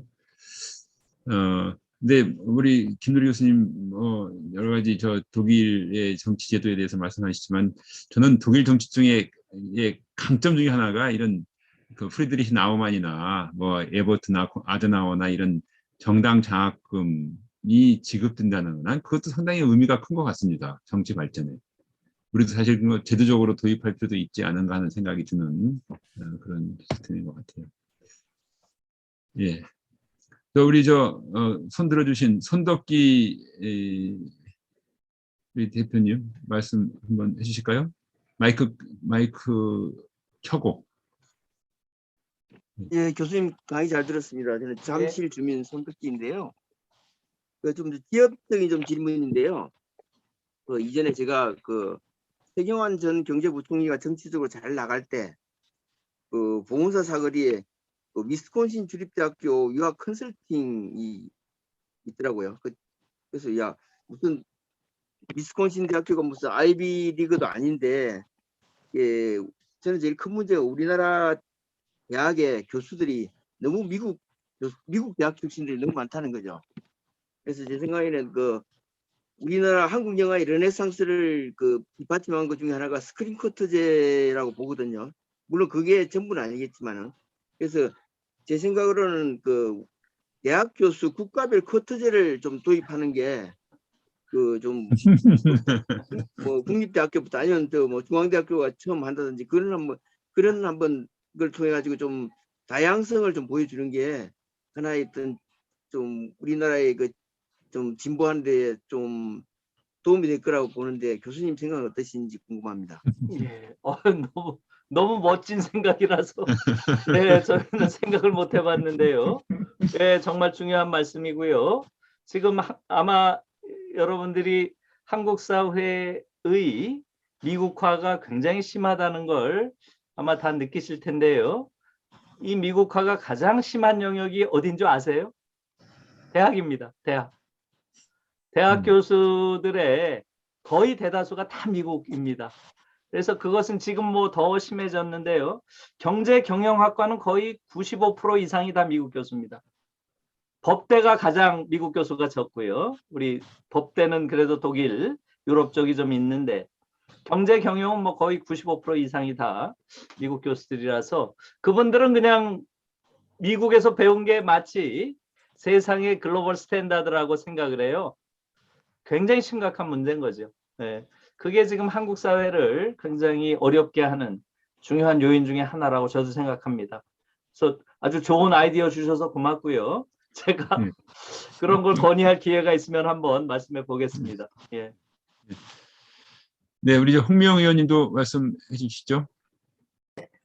예, 반갑습니다. 그리고 제가 이제 우리 김누리 교수님 강의 여러 번 들은 중에 오늘이 또 이제 그야말로 대선 정말 20대 20대 대통령 선거가 그만큼 중요하다는 점에서 아주 열정적으로 또 여러 가지 문제점을 얘기하셨는데 우선 저는 1919년 우리가 이제 3.1절을 103주년 지내면서도 그 정신으로 이번 선거를 잘 치르자 이렇게 저도 유세를 지금 요즘 계속 하고 다니는데 그렇게 얘기를 했어도 말씀하신 것처럼 지금이 이 대한민국 100년 새로 만들어야 된다라는 것까지 연결은 좀 못했다. 그냥 기념의 어떤 마음으로 이번 선거를 이제는 3월달 선거가 쭉 치러지게 되니까 3월 선거를 치를 때마다 우리 선열들이 피 흘려서 지켜온 이 나라를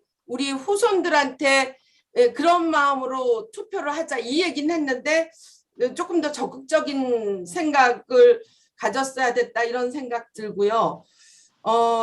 그리고 이제 뭐 이재명 후보 쪽에 좀 변명을 하자면 사실은 경선 과정에서 이게 많이 뒤틀린 부분이 있었다고 봐요. 초기에 제가 알기로는 이재명 후보하고는 사실 그 기초단체장 때부터 같이 활동을 해왔으니까 제가 특히 이제 부평구청장 그분이 성남시장일 때 돈도 거기 없어서 모라토리움 한다고 하는데 그런데도 고령화센터라든가 시립의료원이라든가 청년수당이라든가 지역화폐라든가 저도 충분히 하고 싶었는데 돈의 문제라든가 또는 충분히 아직 이 국민들이 우리 주민들이 받아들일 준비가 안 됐다든가 뭐 이런 뒷받침이 없다라든가 해서 주저하고 못하던 것들을 사실은 그 기초 단위 행정에서 이뤄내고 그다음에 이제 광역 단위로 들어가서도 해낸 게 이게 저는 이제 대한민국을 바꿔낼 수 있는 그 경험을 쌓았던 부분이고 그래서 이번이 지금 22년이니까 거의 이제 2020년 말부터 이 대선 준비를 하면서 경선팀에서 제가 얘기를 들었던 거는 준비를 하는 팀에서 들었던 거는 환경 문제를 기후 문제를 가장 먼저 그룹을 구성하고 그러고 그다음에 이제 다른 분야들을 한다 하는 걸 들었는데 그리고 이제 기본소득 얘기 나오고 그랬는데 경선 과정에서 이 얘기를 꺼내는 게 경선에서 이기는데 별로 도움이 안 된다 싶으면서 그다음부터 이제 성장 얘기로 들어가고 성장 얘기 들어가면서 우리가 실망한 부분이 있지만 또 한편으로 일단 경선을 이겨야 되지 않는가 하면서 그 다음에 굴러가는 게 눈덩이처럼 이제 다른 방향으로 굴러간 것이 굉장히 안타깝긴 했어요. 근데 우리 내부의 경선의 도전이 워낙에 이제 정말 우리 국민들이 받쳐준 아까 이제 우리 원미정 의원님 그 그룹들이 다 시민단체 아주 기초 운동하는 단체들이 밀어준 거고 저도 이제 인천에서 그런 사람들 때문에 된 거지 정치인들 그룹에 의해서 된 부분이 아니었거든요. 그런 거에서 어떤 측면의 가능성은 이분이 변화할 수 있는 가능성 기본은 있다. 왜냐하면 국회의원들이나 정치인들한테 별로 빚을 지지 않았으니까 이분이 되고 난 뒤에는 빚지지 않은 거에서 충분히 새로운 개혁을 모든 분야에서 해낼 수 있는 그리고 당신을 대통령으로 만들어준 이 풀뿌리 이 사람들의 진정한 부분을 받을 것이다라는 것이 가장 희망적이었는데 그랬는데 이제 이 대장동이라는 거로 이제 그게 발목이 잡히면서 결국은 이제 정치권에서 힘을 또 받아야 되고 또 그런 과정에서 점점 더 이 지금 와서 공약 부분이나 이런 부분에서는 우리 교수님이 지적하는 그런 사항들의 놓친 부분들 100년을 꾸려나가는 그런 진중한 얘기들을 꺼내지 못한 부분이 됐고 그리고 상대 후보가 너무 무지하니까 다른 당의 상대 후보가 너무 무지하니까 이게 시장판에서 솔직히 말해서 뭐 이렇게 점잖게 얘기하려고 머리 끄댕이 먼저 잡히고 욕설 먼저 들으면 또 그 싸움이 좀 안 되는 거예요. 그러니까 아리백도 첫 토론에서 나왔지만 아리백도 모르는 사람한테 이런 문제를 국민들한테 같이 설명해 가면서 힘받아 내기에는 어려운 부분이 있지 않나. 그러다 보니까 자꾸 대중 포퓰리즘으로 이제 가게 돼서 그러면서도 저는 이제 연설하면서 민생을 챙기는 후보다. 그게 이제 말씀하신 우리 사회 불평등의 문제를 이제 조금 다르게 포장한 부분이고 또 평화를 얘기하는 거는 한편으로 자주국방을 가야 되는 그 부분에서 그래서 이제 그나마 이제 그게 이제 저쪽 후보하고 윤모 후보하고 다른 부분인데 그런 것의 차별성을 드러낸다든가 또는 통합의 얘기를 하면서 갈등을 한다든가 해서 상당히 어떻게 보면 근본적인 문제를 포장을 많이 해버려서 지금 지적하신 문제에 잘못하면은 뭐 똑같아지지 않겠는가 하는데 저는 그런 점에서 이제 되고 나면 이분은 좀 그 전에 많은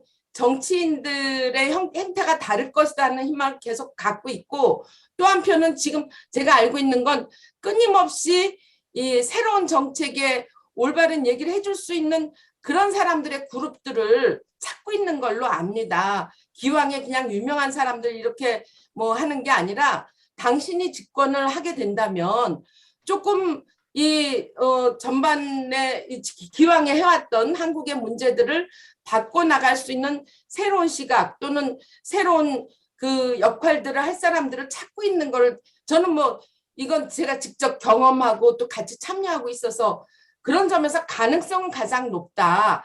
근데 저는 여기에 잘못 중에 하나는 이번에 진영 논리가 어느 선거 때보다 강한 부분이 지금의 이런 우리가 제대로 가야 될 부분을 자꾸 놓치게 하는 건데 이 진영 논리의 부분이 대체로 386에서부터 비롯된 그 그룹들이 어떤 측면에서는 말씀하신 대로 보수 역할을 해야 된다는데 그분들은 그걸 인정 안 하거든요. 왜냐하면 자신들은 당시에 굉장히 진보적이고 그것이 계속 돼야 된다고 보니까 그 좋은 보수로 가는 건 인정할 수가 없는 거예요. 차라리 가짜 진보라고 하더라도 그걸 내세우고 그걸 주장하다 보니까 또 거기에 지금의 정치의 그 영역에서 그걸 잘 이렇게 뭐 끌어안거나 뭐 어쨌든 손잡고 가는 모양새가 아니면 어떤 힘을 낼 수 있는 부분이 없어서 그런 측면에서 저는 이재명은 상당히 외롭고 힘들게 그러면서 또 가족사의 문제 때문에도 그렇고 그래서 굉장히 좀 지금 그러고 싸우고 있다. 그렇다면 저는 우리가 이제 되고 난 뒤에는 그냥 보통의 경우에는 그렇게 해서 공신들이 쫙 다 들어가고 이러고 하는데 저는 이재명은 그러지 않을 거라고 봅니다. 그리고 공무원들 들어가고 나서는 또 우리 노무현 대통령이 가장 걱정했던 우리 나중에 평가가 공무원들한테 다 지금 문재인 경우도 좀 그렇다고 치고 그러는데 공무원들한테 휩쓸려서 그 사람들이 해왔던 관행대로 따라갈 수가 있는데 저는 이분은 그러지 않으려고 애쓰고 있다고 보고 그런 점에서는 쫙 다 들어가가지고 일자리 찾고 막 이런 게 아니라 우리 이 중앙대 이 교수님들이나 우리 동지들 뭐 이렇게 해서 모이는 이 그룹이 끊임없이 정책과 또 이 쓴소리든 어떤 대안이든 이런 것들을 끊임없이 내주는 그룹이 있어야 된다고 생각됩니다. 아까 뭐 우리 장 교수님이 그게 나우만 재단에 뭐 얘기를 하던 뭐 이렇게 또 다른 제안들을 하는데 저는 그래서 이 그룹이 선거에 당선만 시켜놓고 끝나는 게 아니라 이재명 후보가 집권하고 난 뒤에 외롭지 않게 그리고 정말 당신이 이 가장 바닥에서부터 이 눈물 젖은 빵을 먹어가면서 아직도 펴지지 않는 이 노동의 생활에 그걸 하면서 그러면서도 저는 지방정부에서 그분이 펼쳤던 그런 것들 돈 많다고 해결될 문제도 아니고 또 돈이 없어서 그만둔 문제가 아닌 것들을 해결해 나갔던 것들을 중앙정부에서 그 일을 할 수 있도록 하는 그런 지지 그룹들을 우리가 기대해보고 해야 되지 않는가 이런 말씀을 드리면서 질문을 한다면 지금의 우리의 지금 어떤 측면에서는 이 뭐 보수도 아니고 뭐 진보도 아니고 이렇게 막 다 섞여가지고 진영 논리로 네 편과 내 편을 가르는 이거는 아까 뭐 갈등의 여러 가지 빈부 뭐 세대 저는 그거와 또 다른 이 거대한 마치 블랙홀처럼 끌어들이는 이 진영의 논리 부분을 우리가 어떻게 바라보고 끊어낼 수 있을까? 그리고 저처럼 또 여기에 모인 많은 그 사람들 중에는 그런 정치 지망생들도 있는데 여기에 진영에 안 속하면 다 팽당하고 당장 지방선거에 공천을 못 받을 것 같고 뭐 이런 부분에서 우리가 이런 극복을 어떻게 좀 할 수 있을까 이런 질문을 좀 하고 싶습니다. 예, 긴 말씀을 잘 들었고요. 또 우리 홍 선생님이 현장에서 또 많이 느낀 거라서 절실하게 피부에 와닿는 것 같고요. 아무튼 제가 진영을 어떻게 이런 걸 극복해야 될지는 잘 모르겠지만 저는 사실은 변함없이 이재명 후보가 아쉬워요. 저는 이재명 후보가 너무 눈앞에 있는 현실에 굴복하지 않았으면 하고 바랬어요.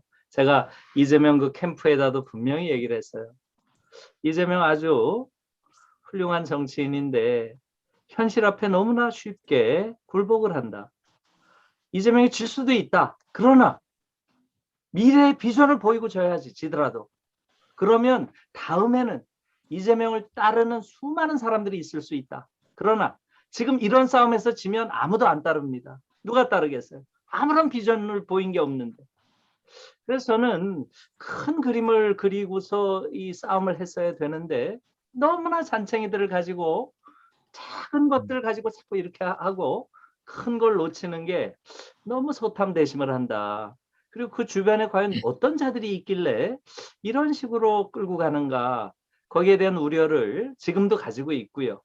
그래서 아무튼 저는 지금 그런 부분들이 상당히 좀 아쉬워서 제가 사실은 저한테 한 3번 뭘 해달라고 요청을 했는데 주로 교육과 관련된 거였어요. 제가 교육을 근본적으로 바꿔야 된다. 이렇게 얘기하는데 지금 이재명 캠프에 지금 중심을 잡고 털을 잡고 있는 자들은 완전히 교육을 망친 자들이에요. 근데 제가 거기 들어와서 뭘 하겠어요. 그래서 그것은 제가 아니라고 제 신념과도 맞지 않기 때문에 제가 거기에 들어갈 수 없었던 것이고요. 아무튼 이재명 후보가 제가 사실은 이재명 후보를 보면서 이분이 한국 사회에 큰 질적 변화를 가져올 만한 역량이 있는 사람인데 실용주의의 늪에 빠졌구나. 저는 그것을 아쉽게 생각합니다. 예, 말씀 감사합니다.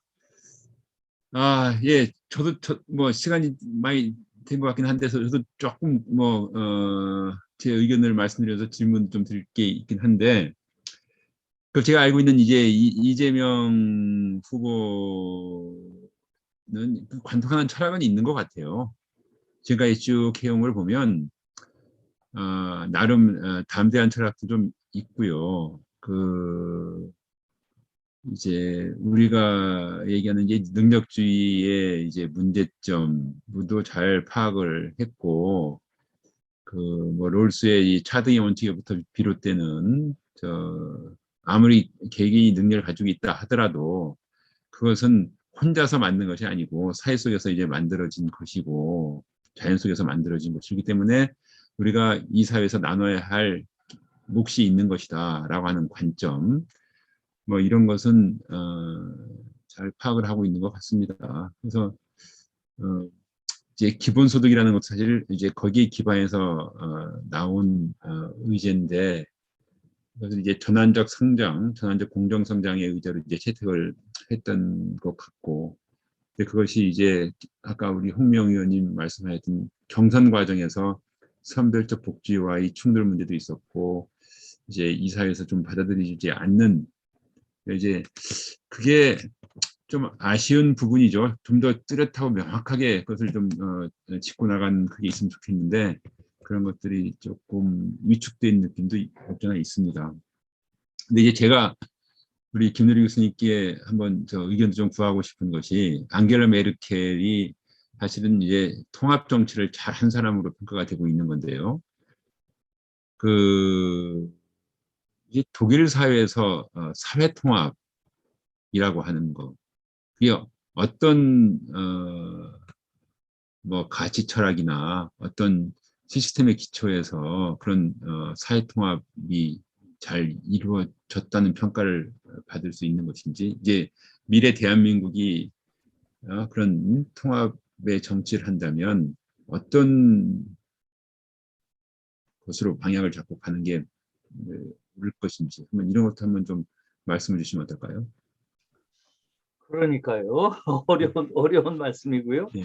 아무튼 저는 메르켈을 보면서 제가 느낀 것은 메르켈의 그런 어떤 개인의 지도자로서의 역량, 이런 것보다는 독일 국민들이 참 절묘하구나, 이런 생각을 많이 했어요. 지금 메르켈이 무려 16년을 했잖아요. 그렇죠. 예. 16년. 근데 이게 우연히 나온 게 아니고요. 독일은 지금 전후에 독일의 정당사를 쫙 보면 16년마다 정권 교체를 했어요. 거의 대부분이. 딱 한 번 예외가 있었던 게 브란트 때랑 슈레더가 8년 한 거. 브란트 때도 사실은 연정까지 치면 16년이에요. 슈미트까지.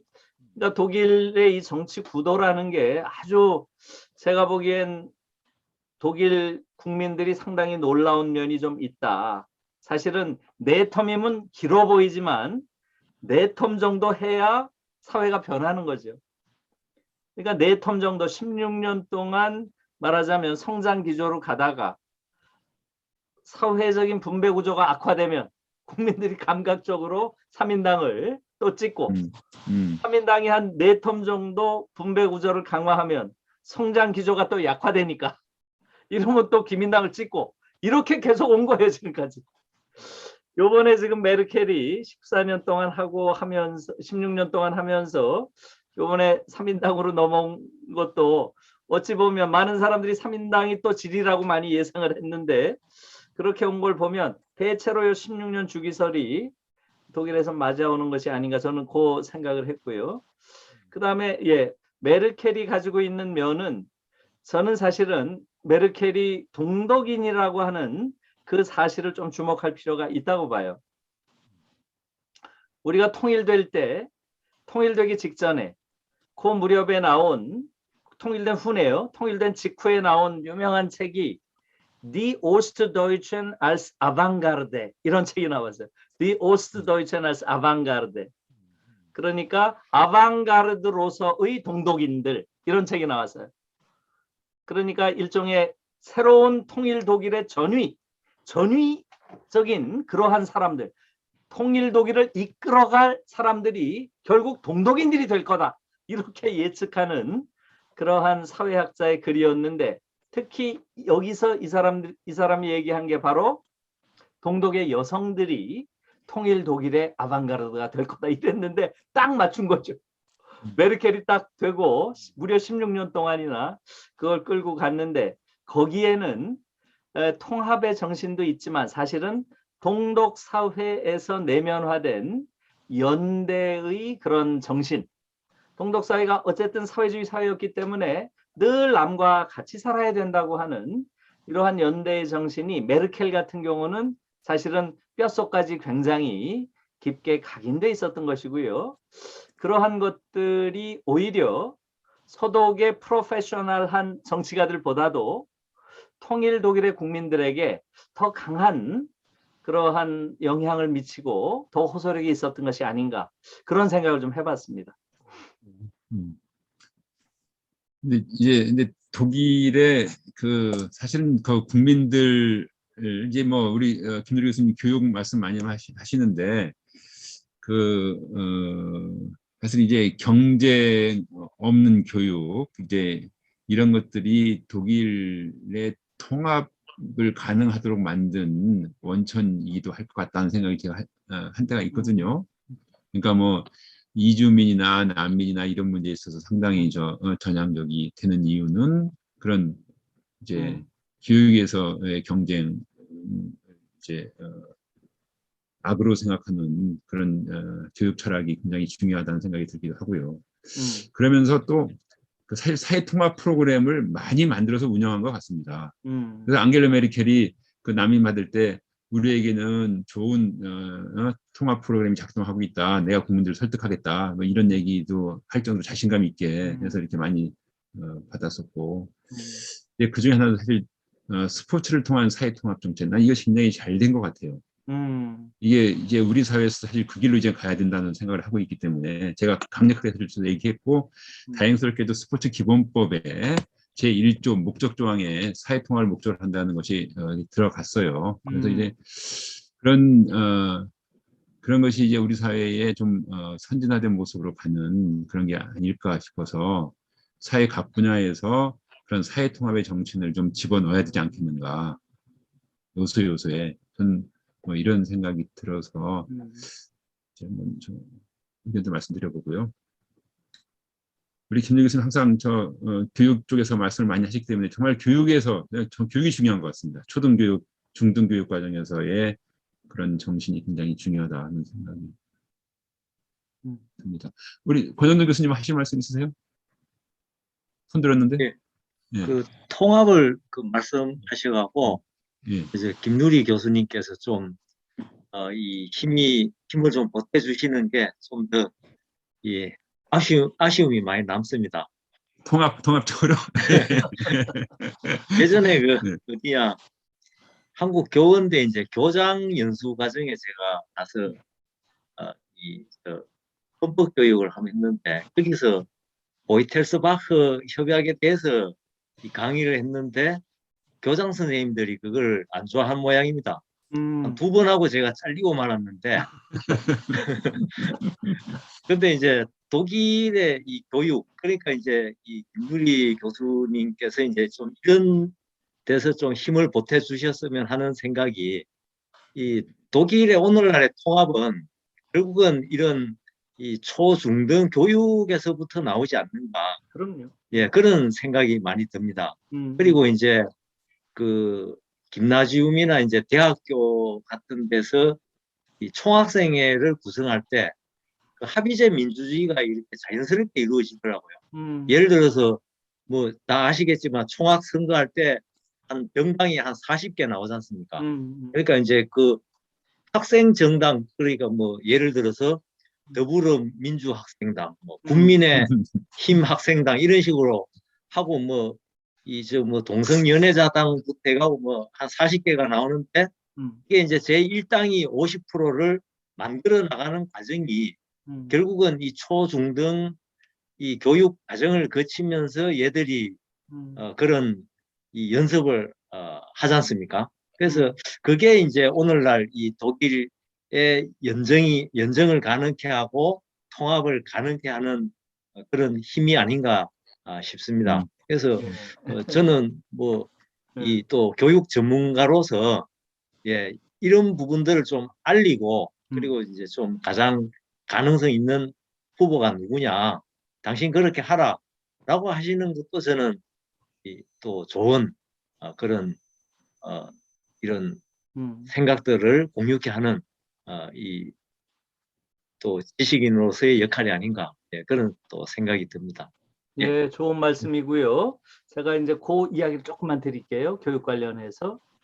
지금 이번 선거와도 직접 관련됐다고 보고요. 지금 윤석열 현상이라든가 이준석 현상이라든가 이런 것들은 다 교육과 관련이 전 있다고 봐요. 제가 지난번에 민주당에서 그 유기영 의원이 교육위원장을 했거든요. 의회에서. 유기영 의원이 그때는 뭐 이탄희 의원이 좀 와서 교육위원들을 대상으로 한번 강연을 해달라 이렇게 해서 제가 아침에 가서 강연을 한 적이 있는데 제가 그때 이 얘기를 했어요. 민주당이란 정당이 정말 무능한 건 내가 아는데 너무 무능하다. 지금 민주주의를 정체성으로 삼고 있는 이 정당이 과연 민주주의가 어디서 결판 나는지, 선거가 어디서 결판 나는지에 대한 생각 자체가 없다. 지금 민주주의를 당의 정체성으로 삼고 있는 정당에서 민주주의자를 어디서 길러야 될지를 모른다. 민주주의가 결판 나는 것은 투표소가 아니다. 교실이다, 교실. 교실에서 12년 동안 성숙한 민주주의자를 길러내면 민주당은 영구집권한다. 영구집권. 제가 그랬어요. 그러겠죠. 예? 교실에서 파시스트들이 잘하고 있는데 그러니까 한국 민주주의가 계속 위기인 거예요. 교실에서 파시스트가 잘하고 있는데 민주주의가 어떻게 정상적으로 성장하느냐. 그걸 생각해야 된다. 네? 제가 그렇게 얘기를 했어요. 그 얘기가 뭐겠어요? 한국 교육은 파시스트 교육입니다. 기본적으로 한국 교육을 충실하게 받은 자일수록 파시스트가 돼요. 이준석이가 가장 잘 보여주는 거죠. 생각해 보세요. 파시즘이 뭡니까? 히틀러가 늘 얘기하는 게 뭐예요? 이 세계는 거대한 경쟁이 벌어지는 정글이고 그 정글 안에는 다윈의 법칙이 적용된다. 적자 생존, 약육강식, 자연도태. 그래서 강자가 약자를 지배하는 게 정의고 우월한 자가 열등한 자를 지배하는 게 자연의 이치고 그러니 그것이 뭐 잘못됐냐. 우리 우월한 게르만족이 저 열등한 유태인을 좀 학대했기로서니 잘못됐냐. 이러고 나온 거 아닙니까? 그러면 파시즘의 논리가 뭐예요? 경쟁, 우열을 나누는 것, 우월한 자의 지배가 정당하다고 하는 것. 이게 우리 교실에서 배우는 거 아니에요? 한국 교육을 잘 받으면 완전 파시스트가 돼요. 네? 경쟁을 당연시하고 아이들을 등급으로 나누고 조금 공부 잘하면 우쭐해가지고 아이들 지배하려고 하고 이게 파시스트입니다. 맞아요. 예. 그렇게 길러놓고 어떻게 정상적인 민주주의가 된다고 할 수 있어요? 그래서 교육부터 바꿔야 된다. 제가 그렇게 얘기를 했어요. 그리고 그 다음에 교사들이 민주주의를 가르쳐야 되는데 교사들이 정치적 금치산자잖아. OECD 국가 중에서 교사의 정치적 시민권이 없는 유일한 나라가 한국이에요. 부끄럽습니다. 이런 나라가 어디 있어요? 민주당이 180석 가지고 뭘 하고 있냔 말이에요. 뭘 하고. 당연히 이걸 가지고 먼저 해야 될 게 이런 부끄러운 일들부터 해결해야 될 거 아니에요. 그러니까 사실 그게 굉장히 중요한 문제예요. 장기적으로 보면. 교실에서 파시즘의 경쟁 논리를 가지고 정치적 미수가 취급을 하는 학생을 대상으로 정치적 금치산자가 아이들을 가르쳐요. 거기서 어떻게 성숙한 민주주의자가 나와요? 나올 수가 없습니다. 그렇게 제가 좀 세게 이야기를 했어요. 그래서 지금 제일 중요한 게 교실에서 좋은 아이들을 길러내는 그러한 교육, 민주주의자를 길러내는 교육을 하는 게 장기적으로는 지금 가장 중요합니다. 그런 맥락에서 지금 장 선생님이나 권 선생님 말씀이 100% 옳고요. 그런 방향으로 가도록 노력을 해야죠. 예, 동의합니다. 네.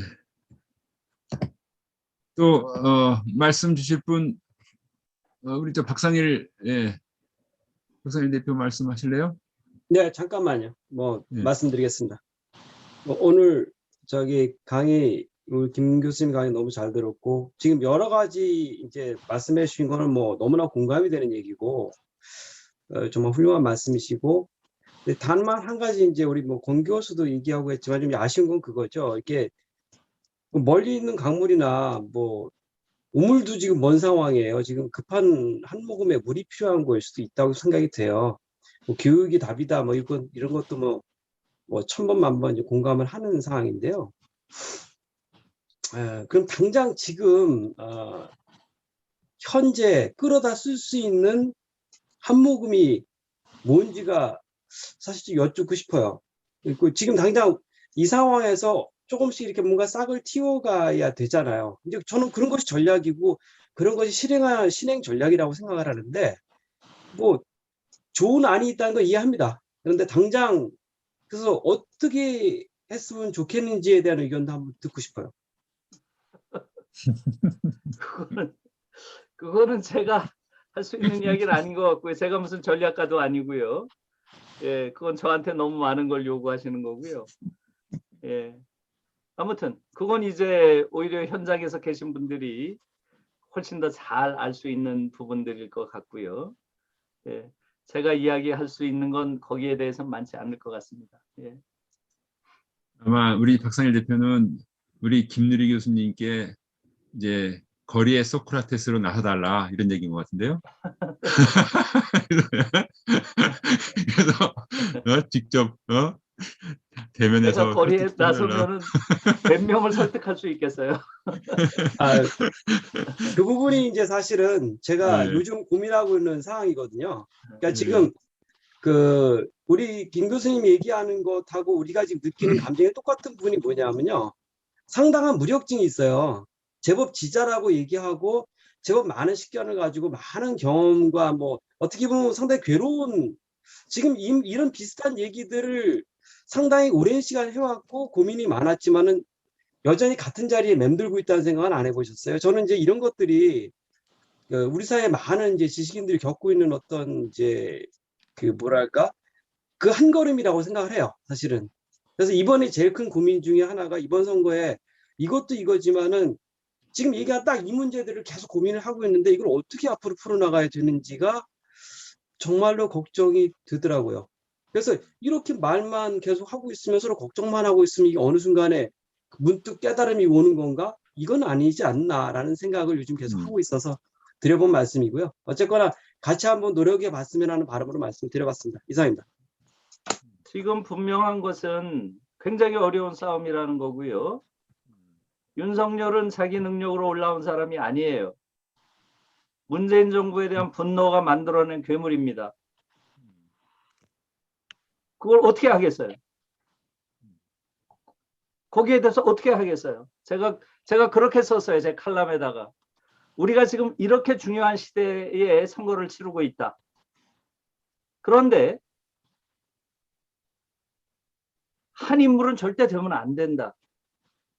이건 우리의 미래를 망쳐놓을 거니까. 그런데 그 괴물을 누가 키웠냐? 그거 겸허하게 얘기를 해야 돼요. 민주당이 국민들에게 표를 구하려면 정말 절실하게 그 부분에 대해서 저 괴물이 뭘 먹고 저렇게 컸는지에 대해서 정말 진지하게 생각해야 돼요. 제가 보기엔 별로 진지하게 생각 안 해요. 그러니까 지는 거예요, 지금. 정말로 진지하게 잘못한 부분에 대해서 분명하게 거기에 대해서는 용서를 구해야죠. 근데 구했나요? 그런 부분들은 그들이 할 일이지 내가 할 일은 아니죠. 아무튼 이렇게 생각하시면 될 것 같아요. 예. 민주당 얘기를 한 것은 아니었고요.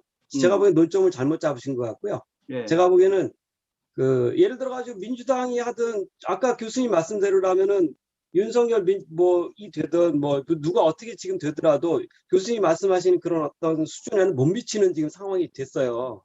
한마디로 기본적인 큰 어떤 그랜드 비전 같은 것도 가지고 있지 않고, 그리고 그거는 뭐 아까 교수님이 딱 지적하신 그대로 지금 여기 현재 정치를 하고 있는 사람들의 어떻게 보면 한계와 같은 것이기도 해요. 그런 부분들이 이제 안타까운데, 그럼 이 이후에 어떻게 할 거냐에 대해서 제가 사실은 궁금했던 거예요. 그러니까 뭐 누가 되든 간에 결국 부족하잖아요.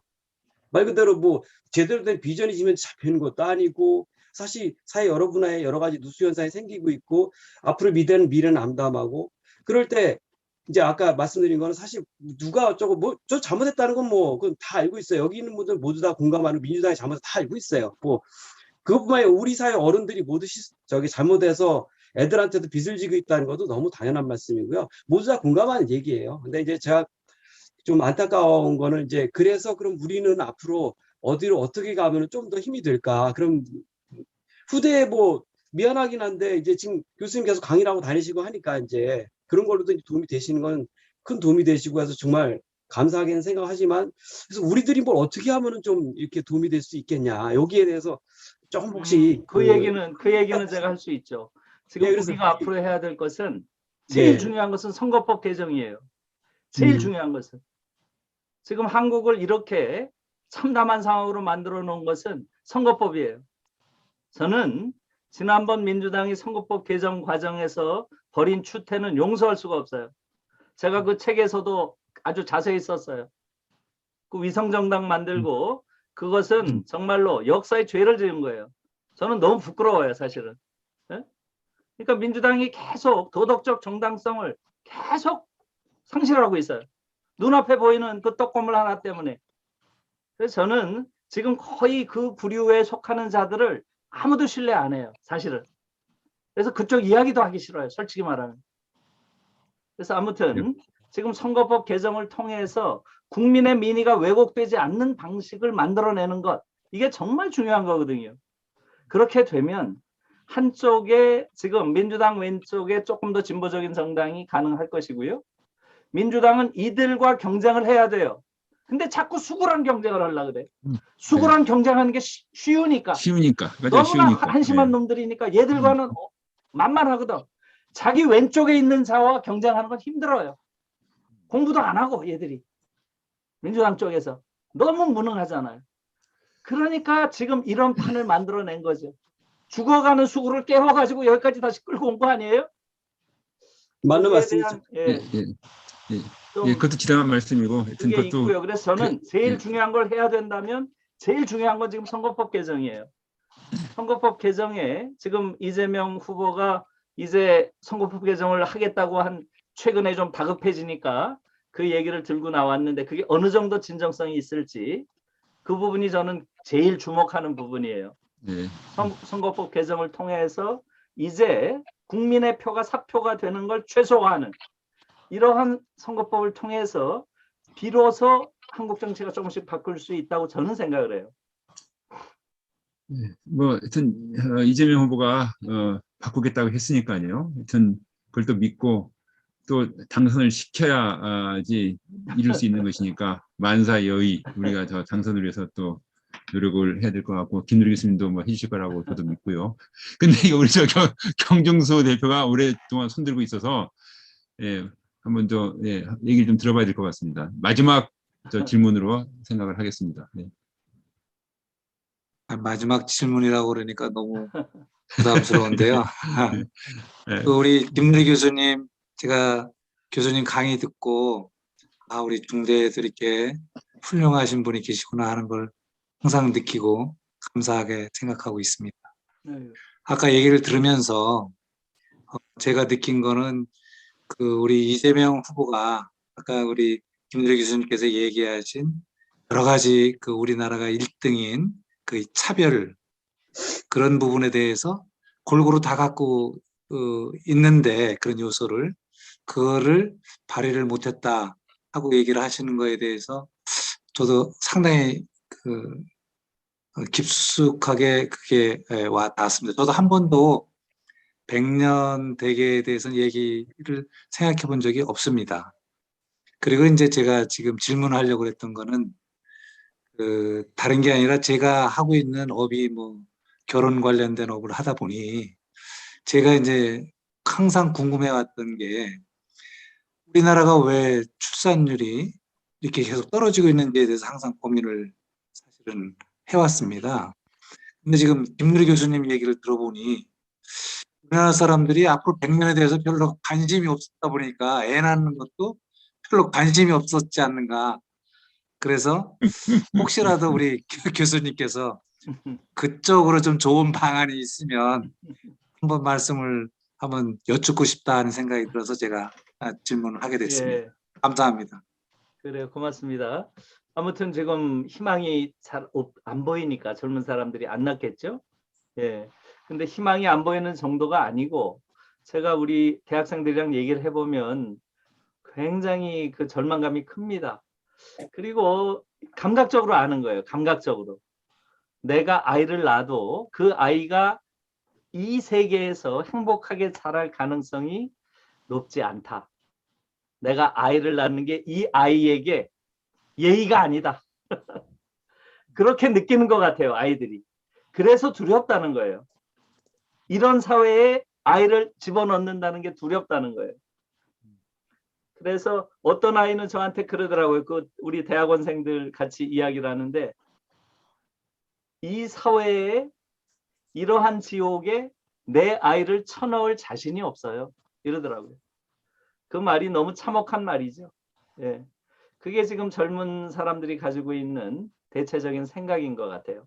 우리가 이제 저는 예. 교수님 말씀에 이제 또 하나 더 말씀드린다면 기본소득이 그 100만 원 만일에 1인당 100만 원 지급하는 거를 이재명 후보가 달성을 한다면 그게 좀 개선되는 좋은 계기가 될 수 있지 않을까 어느 이런 정도 생각도 도움이 좀 되겠죠. 해봤습니다. 예. 어느 정도 도움이 되겠죠. 예.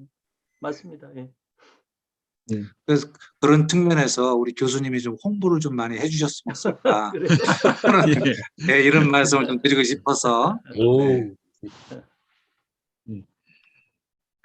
그 어느 책에 동네 의사의 기본소득이라는 책자에 보면 그런 얘기도 들어있기도 합니다. 출산율도 높일 것이다라고 하는 이제 기본소득의 상상력으로 그런 것을 예상할 수 있다. 이렇게 쓰여 있는 책도 제가 한번 읽은 적이 있습니다. 예, 내가 마지막 질문을 했더니 우리 권기원 수석이 좀 서운한 것 같아서 뭐 얘기를 하고 싶어 하는 것 같은데 우리 그 국회의 수석 전문위원을 했기 때문에 이제 법제와 관련해 가지고는 최고의 전문가인데 예, 안녕하십니까. 예. 저는 그 국회 외통위 과방위 수석 전문으로 퇴직한 권기원입니다. 그 김누리 교수님 그 백년대계 설계해 주시는 그런 좋은 말씀 잘 들었고 정말 세계에서 가장 그 어려운 상황에 처해 있는 국가라는 것을 다시 깨우치게 해주셔서 감사드리고요.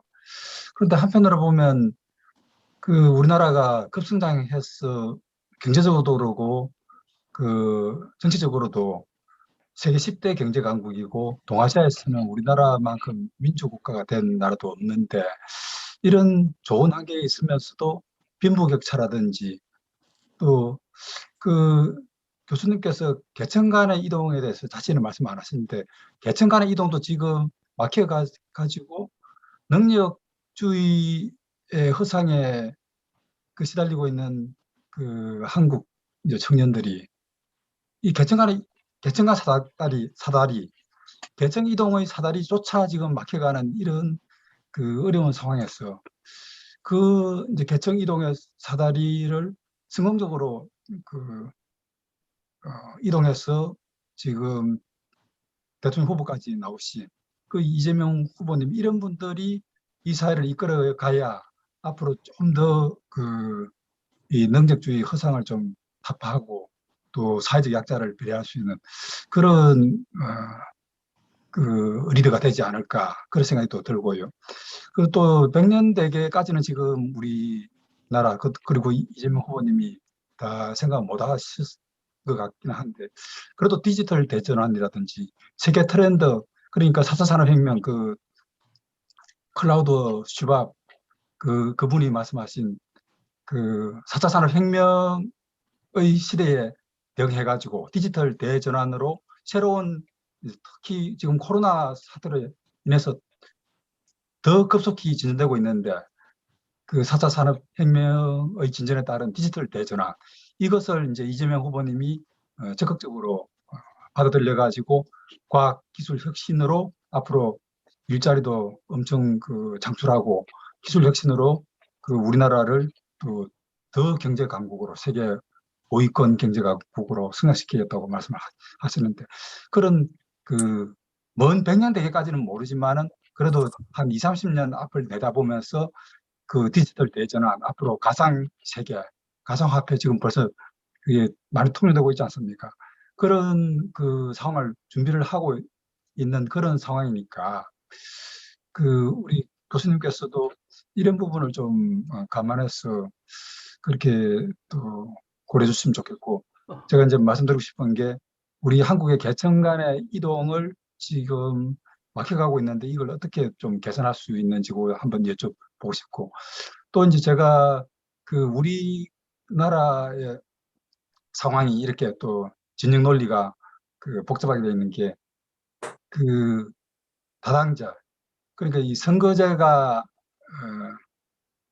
중선거구제 정도는 이렇게 좀 개선이 돼야 되는데 그 기득권 양당이 그걸 그 양보를 하게 되면 양당 체제가 무너지고 다당제가 되면서 기존의 그 거대 양당이 결국은 소수 다당의 하나로 그렇게 허물어질 수도 있으니까 그 기득권을 양보하기 싫어서 이제 그럴 수도 있고요.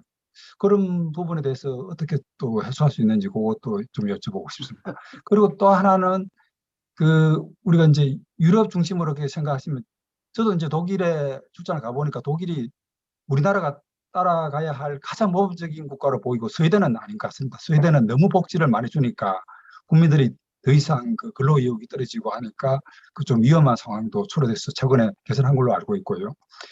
그 이제 지금 또 미국 중심의 그 힘의 논리 뭐 그런 예, 의존하다 보니까 또 우리나라 같은 경우는 그 남한과 북한이 갈라져서 평화의 우려도 있고 그런데 미국의 그 힘이라든지 이런 데 의존하지 않고 우리가 독자적으로 하게 되면 미국이 계속 견제를 하게 되니까 특히 그 소련이 그 미국의 견제로 인해서 소련이 해체된 거 있지 않습니까? 그와 마찬가지로 북한도 미국의 압박으로 해서 그 굉장히 그 어려운 상황에 있는 걸로 알고 있거든요. 우리나라도 마찬가지로 그 미국의 힘을 의지하고 미국의 그 리더에 따라주니까 그 같이 잘 성장하고 있는 거지. 미국의 시각에서 벗어나면 그러니까 미국 자본주의 그 시각에서 벗어나면 우리나라도 경제적으로라든지 안보적으로 굉장히 위험한 상황에 처할 수 있기 때문에 부득이 지금 우리 상황이 이렇게 돼 있지 않나 이런 상황을 어떻게 또 타파할 것인지 그런 것에 대해서 좀 여쭤보고 싶습니다. 그 좋은 말씀 잘 들었습니다. 감사합니다. 네, 고맙습니다. 네. 네. 지금 선생님 집요한 질문이네요. 말씀에 제가 답을 하려면 너무 오래 걸릴 것 같아요. 네. 시간도 많이 늦긴 했는데. 말씀하시면 되겠습니다. 네. 지금 아무튼 맨 마지막에 제가 조금 전문적으로 좀 잘 아는 영역이 제가 그 통일 연구를 한 10년 정도 했거든요. 독일 통일 연구를. 그래서 통일 관련해서는 조금 전문적으로 말씀을 드릴 수 있는데 저는 지금 이 한반도 문제의 핵심은 우리가 너무 미국에 종속돼 있어서 그렇다고 봐요. 그리고 문재인 대통령이 지난번 정말로 천재 이루 오기 어려운 기회를 놓쳤다고 봐요. 너무나 안타깝게 생각합니다. 김정은이가 모든 걸 다 벗고 나왔는데 그걸 안 잡아준다? 저는 그건 정말 이해할 수 없는 일이었고요. 그런 기회는 안 올 것 같아요, 앞으로. 정말로 결정적인 실수를 했다고 봅니다. 개성공단을 여는데 왜 트럼프한테 가서 구걸을 해요? 열면 되지. 저는 그런 부분에 굉장한 큰 실수가 있었다고 보고요.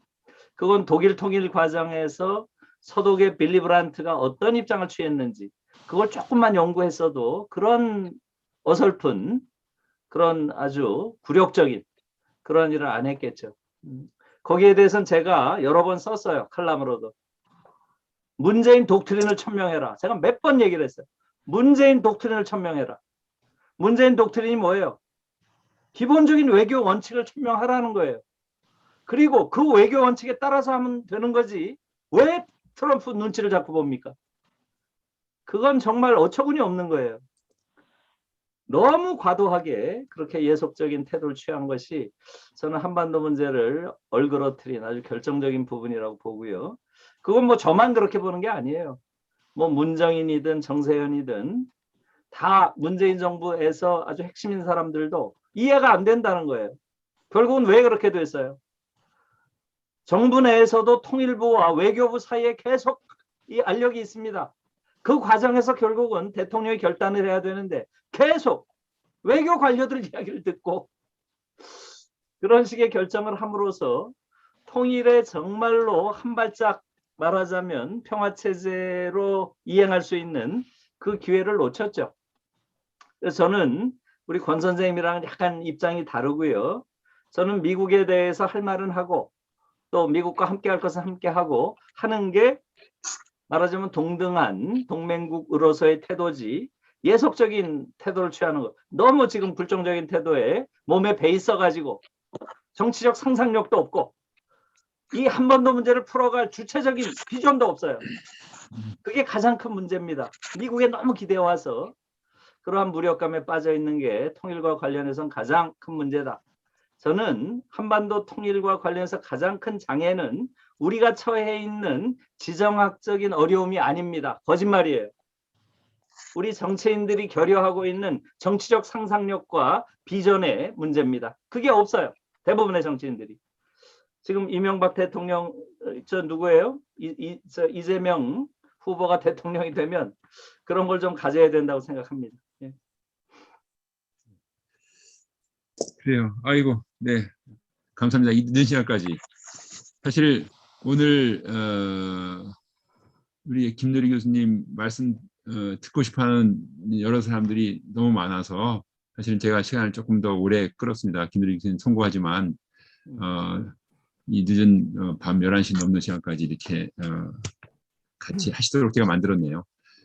저 죄송하지만 이해를 좀 바라겠습니다. 아니면 좋았어요. 저는, 예, 이런 자리를 갖는 게 너무 즐겁고요. 여러분들이랑 오랜만에 이렇게 뜻이 맞는 사람들이랑 이런 이야기를 가지니까 상당히 즐거웠고요. 우리가 어쨌든 지금 세상을 바꿔가는 방향은 거의 같은데 방법론에서 조금씩 차이가 있겠죠. 당연히. 그건 뭐 자연스러운 일이고요.